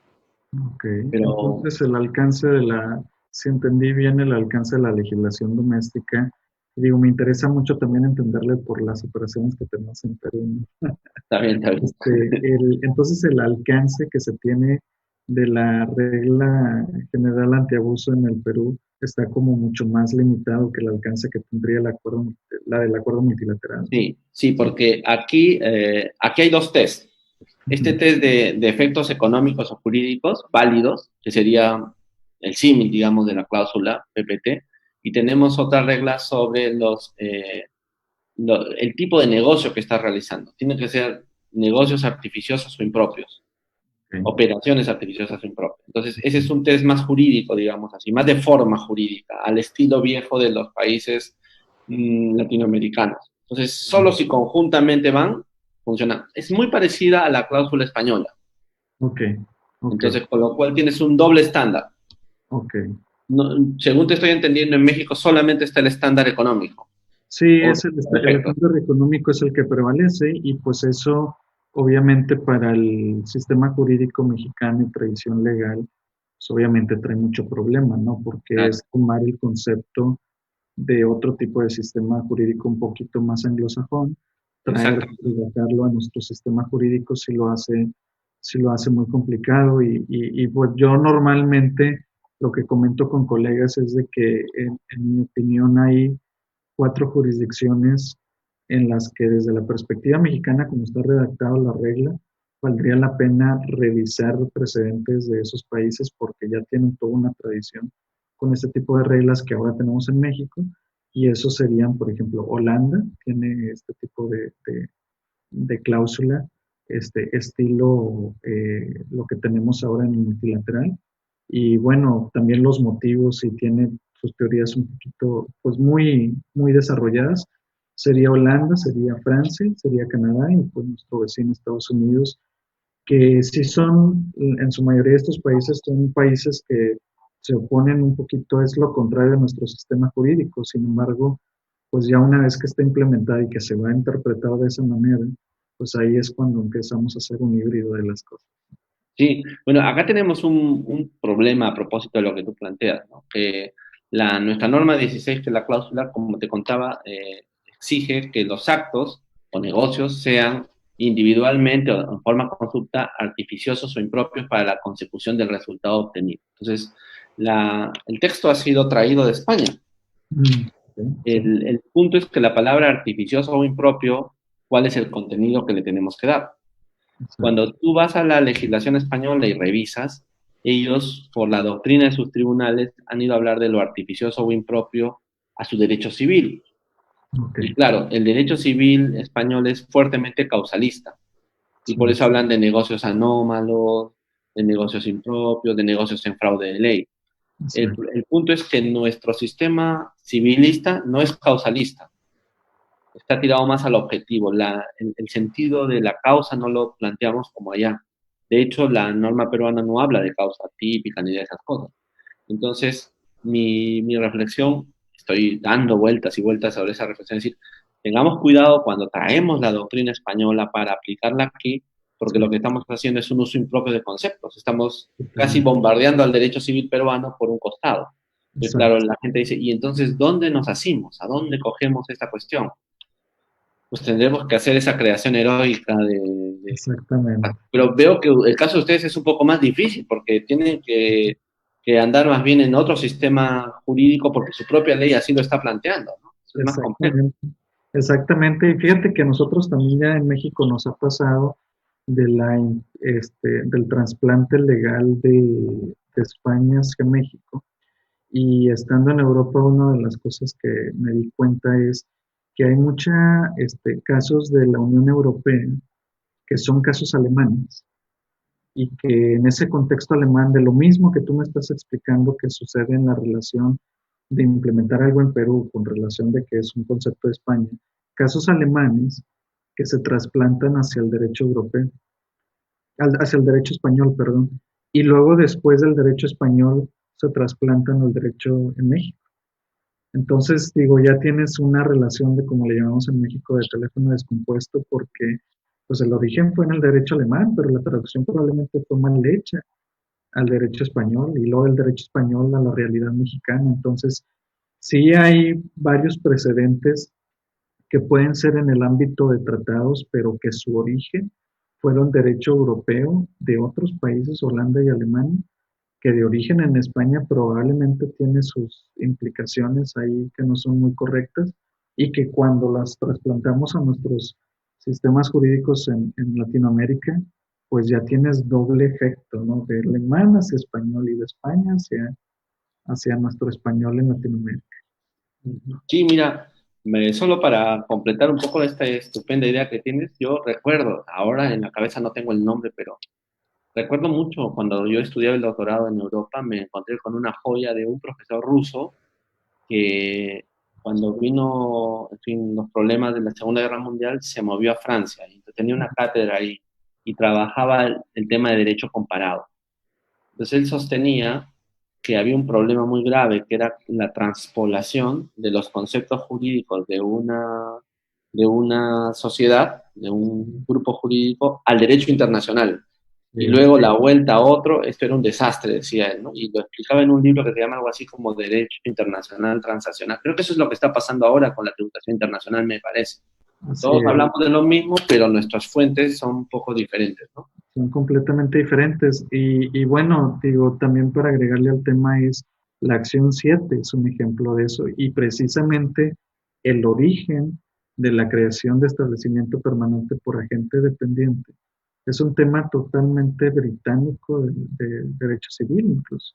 Entonces, Exacto. eh, ahí el profesor John Avery Jones siempre platica de esta situación que fue bien interesante en la que iban en el tren los delegados de Alemania y de Inglaterra, que eran los que les habían dado que el artículo 5 de la definición de establecimiento permanente, pues lo echaran a andar cuando apenas estaba formando en la década de los 50 el modelo de la OECD.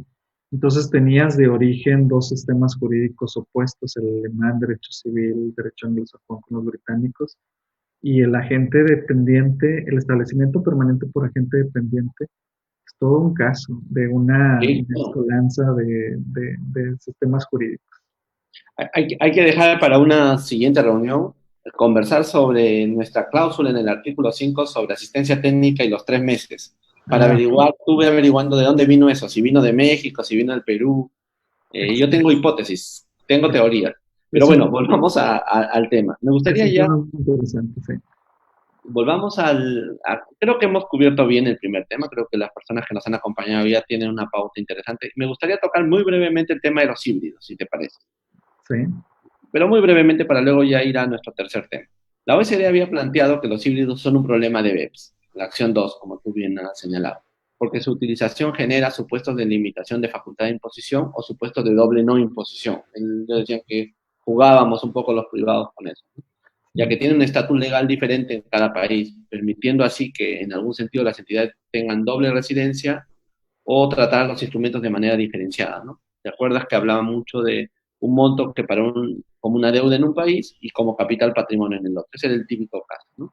Exacto. En la parte 2 del MLI se señala lo siguiente: el plan de acción ahora parece sugerir, creo yo, acciones más coordinadas, especialmente a través de provisiones de modelos de tratados, que terminan siendo legalmente complejos y parcialmente efectivos, ¿correcto?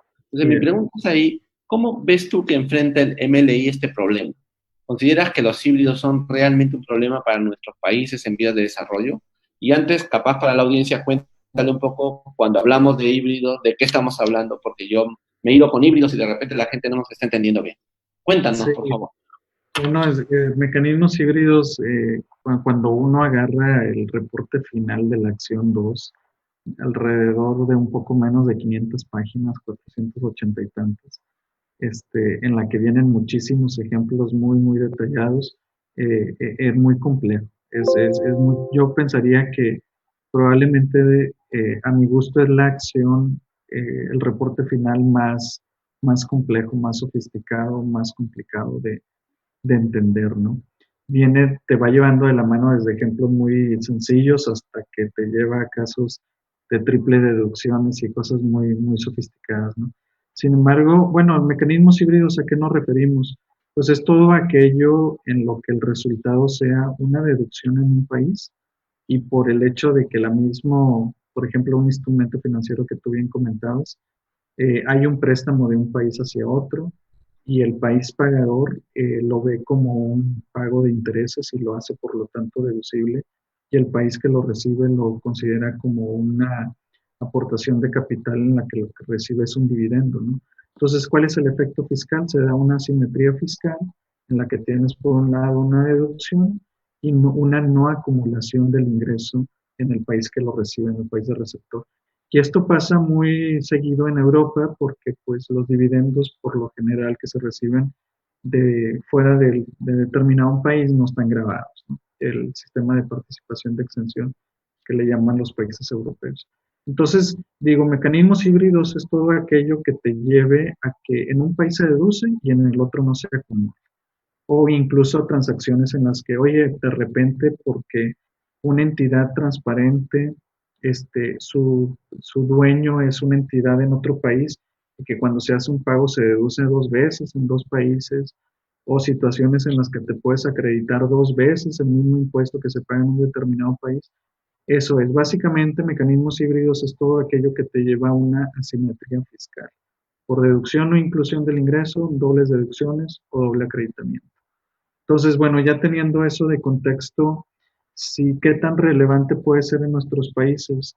Eh, yo sí pensaría que no es, eh, no es tan relevante, sobre todo en el caso mexicano, yo sí pienso que eh, es algo que, de acuerdo a otras disposiciones que tenemos, es difícilmente se van a dar este tipo de mecanismos.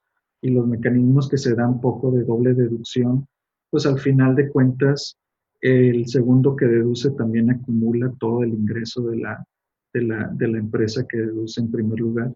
Entonces es muy difícil en el caso mexicano que yo creo que sea un problema muy, muy serio. Este, no tengo el dato cierto, pero pensaría que probablemente en Sudamérica sea tal vez similar que en el caso mexicano. En el caso europeo sí lo veo, y en el caso americano sí lo veo, que se dieron ese tipo de transacciones, y se jugaba mucho eso. Tienes una jurisdicción como Luxemburgo, que en Luxemburgo y en Holanda, en donde, por ejemplo, las firmas de consultoría tienen departamentos especializados en instrumentos financieros para ver la parte fiscal. Entonces, se da mucho ese juego de doble deducciones, de doble acreditamiento.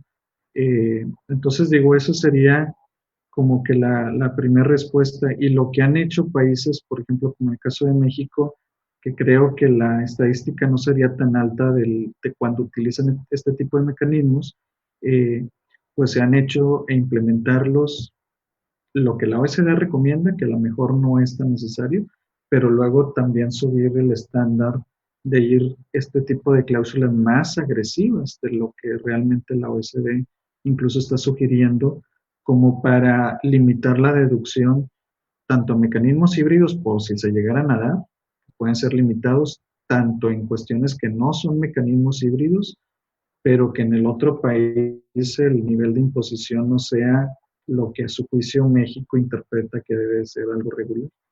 Y también empieza a limitar ese tipo de deducciones. Entonces, ¿quieres implementar algo que probablemente no sucede mucho en tu país? Como no le ves mucho éxito, lo implementas más allá de lo que la OECD te está pidiendo y empiezas a limitar la deducción a muchas operaciones que son muy válidas. Ujú. O sea que, digamos, México está recargado, por decirlo de una forma. México está recargado, digo, muy rápido, nada más para que quede ahí el antecedente, para los colegas que nos acompañen, es México lo que hace es, si tú le pagas a alguien que lo consideres un REFIPRE, régimen fiscal preferente, en el que la definición de REFIPRE es si el ingreso en la contraparte no se graba por debajo del 75% de lo que se pagaría en México, entonces ya no es deducible el pago. ¿Cuánto es ese 75%? La tasa mexicana es del 30%. Si el otro país se tributa del 22.5 hacia abajo, el pago que tú le haces ya no es deducible. Y si vemos las tablitas de la OECD que saca de las tasas de impuestos corporativos en los países, pues 22.5 anda probablemente ahí en la mediana. Entonces habrá muchos países que luego, pues Estados Unidos es un caso, la tasa es del 21, en el que si tienes una operación con una entidad que, por ejemplo, está en Texas, donde no hay impuesto estatal, Ujú. es muy probable que caigas en esta situación y que no puedes hacer deducible el pago, aun cuando pues es un pago de una transacción totalmente Válida. válida. Bueno, así estamos con México, no lo sabía. Esa parte no la conocía. Sí, Bueno, pasemos a la tercera cuestión, la resolución de controversias. Yo te quería preguntar en qué consiste la acción 14 de BEPS y ahí cuál es el estándar mínimo. Cuéntanos, por favor. ok. Bueno, la acción 14, como lo comentábamos previamente, es, bueno, con todo este cúmulo del proyecto BEPS, va a haber muchas reglas nuevas en el juego, sobre todo las que le aplican a los tratados. Y bueno, esta le aplica meramente a cuestión de tratados. Supongamos que por todas estas reglas nuevas y del convenio multilateral, dos países tienen interpretaciones diferentes y luego llegan al punto de que no, país A y país B, yo grabo de manera exclusiva la operación o yo me toca grabar esta operación. Entonces, para ponerse de acuerdo, la OECD saca esta acción 14, mecanismo de resolución de controversias, en las que dice, oye, ustedes se tienen que poner de acuerdo ante estas reglas nuevas para que se puedan, pues puedan llegar a una solución y que no pase de evitar la doble no tributación a que en todos los casos haya doble tributación. No, hay que ponernos de acuerdo. Y bueno, la acción 14 ya incluye varias medidas, por ejemplo, eh, ponerse de acuerdo en cuestiones de precios de transferencia. Si, por ejemplo, un país dice, oye, tú tienes que ajustar esto porque no respeta el principio económico de mercado, el principio de arm's length, y el otro país dice, oye, pues yo también aplicando la misma norma, resulta que yo tengo una visión diferente. Bueno, los países tienen que ponerse de acuerdo por medio de este mecanismo legal, tienen que sentarse las autoridades competentes de los dos países. Y bueno, ahí el ingrediente adicional que le pone es, no deben de pasar 2 años en la que se llegue a una solución. ¿Por qué? Porque pues antes sí existían este tipo de mecanismos, pero no existía un límite de tiempo, ¿no? Entonces, pues eran de que 5, 7 años o nunca se resolvía, pero estaba en el mecanismo entre las autoridades y ninguna de las dos tenía el interés de solucionar el caso. Esa es una de las situaciones que se ponen sobre la mesa. La otra situación que ponen sobre la mesa es el tema del arbitraje. Y el tema del arbitraje es interesante porque cuando uno dice la acción 14 es un estándar mínimo, dentro de la acción 14 el mecanismo de resolución de controversias de precio de transferencia que había comentado, ese sí es un estándar mínimo, pero el arbitraje no es un estándar mínimo. Entonces, ¿por qué no es un estándar mínimo? Porque pues necesitas un panel arbitral. Si quieres, ahorita platicamos cómo se compone esto de este panel, pero básicamente van a tener que darle solución a la controversia de acuerdo a los modelos de la OECD. Y pues los países que somos emergentes muchas veces no estamos de acuerdo con la interpretación de los comentarios al modelo de la OECD. Entonces, pues ahí hubo mucha disputa de países emergentes o importadores de capital en la que decían, pues yo no quiero que se interpreten de esa manera, yo quiero tener margen. Entonces, como no hubo alguna solución consensuada, pues dijeron, el tema del arbitraje está ahí, pero no va a ser un estándar mínimo. ¿Y cómo es el panel? Cuéntale a los... Sí, el panel de arbitraje son prácticamente, se compone de 3 miembros. Entonces, supongamos que México tuviera una controversia con Perú. Las autoridades competentes, eh, lo voy a platicar desde el origen. Supongamos que un contribuyente residente fiscal en México, eh, él recibe un pago de Perú y con la aplicación del multilateral, ya que estuviera aplicado, le retienen algo al contribuyente mexicano que desde la perspectiva mexicana, la interpretación de ese tratado no es correcta. Entonces el contribuyente mexicano va y se queja con la autoridad competente mexicana y la autoridad competente mexicana contacta a la autoridad competente peruana, ¿no? Entonces, si tuviera el arbitraje entre estos dos países y que no se pusieran de acuerdo, el panel se va a formar de 3 miembros. Un miembro va a ser un árbitro internacional en materia de impuestos internacionales, seleccionado por México. Otro va a ser seleccionado por Perú y lo va a componer un tercero que va a ser, pues la manzana de la discordia, que va a ser seleccionado por la OECD y no debe de ser nacional de ninguno de los dos países, ni de Perú ni de México. Entonces, en caso de empate, porque pues el mexicano favorece México, el peruano favorece Perú, pues entra el del medio, el de la OECD, y pues ahí va a ser donde se va, así es como se compone este panel arbitral y así es como se va a decidir. Y también aplica lo del tiempo de los 2 años, una vez que llegue al panel arbitral este caso. Pero muy interesante, porque, y ya entiendo por qué no lo quieren coger, porque en realidad conviertes a la OECD en el núcleo esencial de la producción de la interpretación sobre los tratados, ¿no? Así es. Ese es el punto, creo yo. Y Así tienes es. razón al plantearlo. Así es, y países, por ejemplo, la perspectiva de la India es muy interesante porque ya ves que normalmente la mayoría de los países, y lo recomendable es cuando negocias tus tratados, hazlo con un solo modelo, con una sola perspectiva, ¿no? Sin embargo, en el caso de la India y de China, son países famosos que se ponen camisa OECD cuando es de interés o se ponen camisa de la ONU cuando es de interés, ¿no? Claro. Entonces, Cuando exportan capitales son OVDE y cuando importan capitales son no, no, ONU. ONU. así es. Está bien. Oye, mira, no me podrás creer, pero llevamos 1 hora y 50 minutos. A mí se me ha pasado sumamente rápido. Se Yo pasó muy aprecio rápido. muchísimo, ¿sabes qué? Estoy muy feliz de la conversación porque noto que eres una buena persona, insisto, pero además tienes una capacidad para dejarte entender, para conversar, lo aprecio. Me ha encantado mucho. Pero antes de irnos, yo Sí, quiero hacerte una última pregunta, por favor, claro. abusando de tu tiempo. No, ¿Cómo ves tú los convenios actualmente entre países latinoamericanos? Hemos conversado sobre el MLI, la propuesta BEPS, cómo se ha ido aterrizando. Ya, bueno, ahora encajemos en los convenios. Y voy a usar el caso México, ¿no? ¿Cómo ves tú, por ejemplo, qué medidas se han implementado en los convenios entre México y Argentina, entre México y Chile, entre México y Colombia y México y el Perú? Un poco he escogido esto, no sé si son los únicos que tiene México, pero dos países OECD, un país como Argentina que está en su ritmo y otro país como Perú que quiere entrar a la OECD. ¿Qué medidas hay? ¿Te atreverías a dar una reflexión sobre este tema?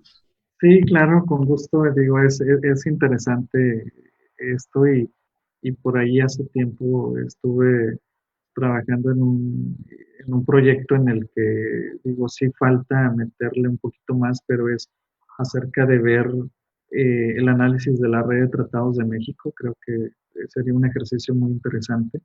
Y en eso, una de las primeras cosas en las que me enfoqué fue en los convenios con países latinoamericanos, ¿no? Y bueno, es interesante, son muy variados. El tratado, por ejemplo, México-Argentina, yo te puedo decir que está muy afectado por el proyecto BEPS, por el instrumento multilateral. Tan es así que te podría comentar que no hay necesidad de que el instrumento multilateral entrar en vigor, porque ya los estándares de este multilateral ya están implementados en el tratado bilateral, ya contiene el preámbulo, ya contiene la cláusula de limitación de beneficios, ya contiene la cláusula de propósito principal, ya tiene elementos de la acción 7. Entonces, tiene esto y también adicionalmente tiene elemento de la del nuevo artículo 12A del modelo de la ONU, de asistencia técnica. Entonces, digo, está muy como a la vanguardia en los últimos, como que en los últimos modelos, modelo OSD 2017 y modelo ONU 2017, implementados en un solo tratado México-Argentina. Es interesante porque este tratado se negoció en el 2015 y se firmó en el 2015. Sin embargo, ya contiene todos esos elementos, ¿no? Eh, y ese es el Tratado México-Argentina. Y por otro lado, si pudiera agregar otro país nada más para hacer como el contraste, es el caso ecuatoriano. Es un tratado más, poco más viejo y no está totalmente conforme al modelo de la OSCE de 2010, en la que pues no tiene nada de cláusulas antiabuso, no tiene que cree un establecimiento permanente tan fácil, sino tiene más o menos estándar OSD. Probablemente no los 12 meses del establecimiento permanente de construcción, pero tampoco no se crea un establecimiento permanente muy fácil en este tratado. Entonces sí es como que el de Argentina y Ecuador completamente dos Los mundos extremos. los extremos. Mientras que en el tratado México-Perú, por ejemplo, yo creo que es un tratado que se queda a la mitad de estos dos extremos. Tiene esta cláusula súper interesantísima que comentas de los 3 meses. Tiene esta cláusula de establecimiento permanente por servicios, que es muy criticada en la OECD. Establecimiento permanente por asistencia técnica también, que también es súper interesante. Entonces yo sí considero que es como algo muy en el medio y el Tratado México-Perú creo que tiene tanto elementos, muchos elementos muy cargados al modelo de la ONU, pero también otros elementos un tanto innovadores que están hechos a la medida para las necesidades, quiero pensar, de Perú, en ese caso. Y luego ya en el tratado México-Chile, pues cuando uno se pone a analizar, es un tratado viejo como por allá del 98, eh, entonces sí tiene muy OSD, pero de aquellos tiempos. No se ha renegociado, no se ha hecho nada. Pero cuando uno va a analizar las opciones que los dos países escogieron para cuando el multilateral entre en vigor, pues sí prácticamente han seleccionado todo, ¿no? Entonces, una vez que entre el multilateral en vigor, pues se va a modernizar al estilo del Tratado Bilateral México-Argentina. Entonces, digo, con esto el Tratado México-Colombia también aplica los mismos comentarios que dice el de México-Chile.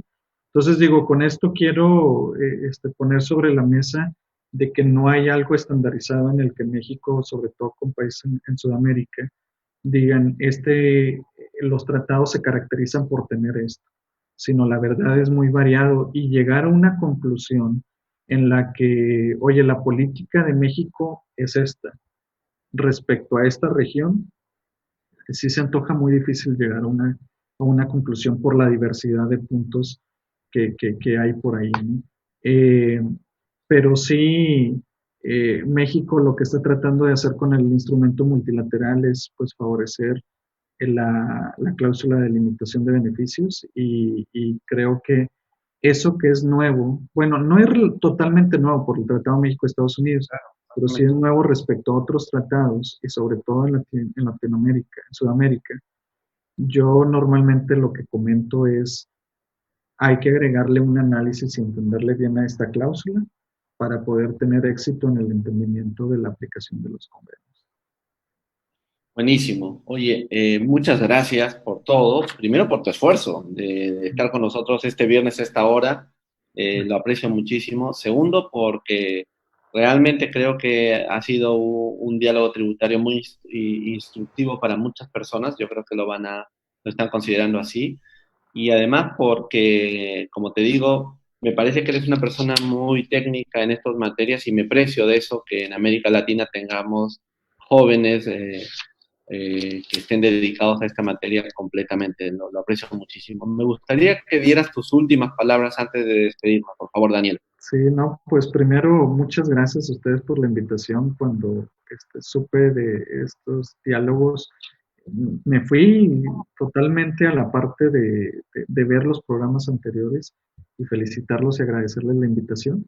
Y por otro lado, ya en el tema específico, finalmente una recomendación para todos los colegas que nos ven y que normalmente yo doy en las clases de impuestos internacionales que tengo la fortuna que me toque dar.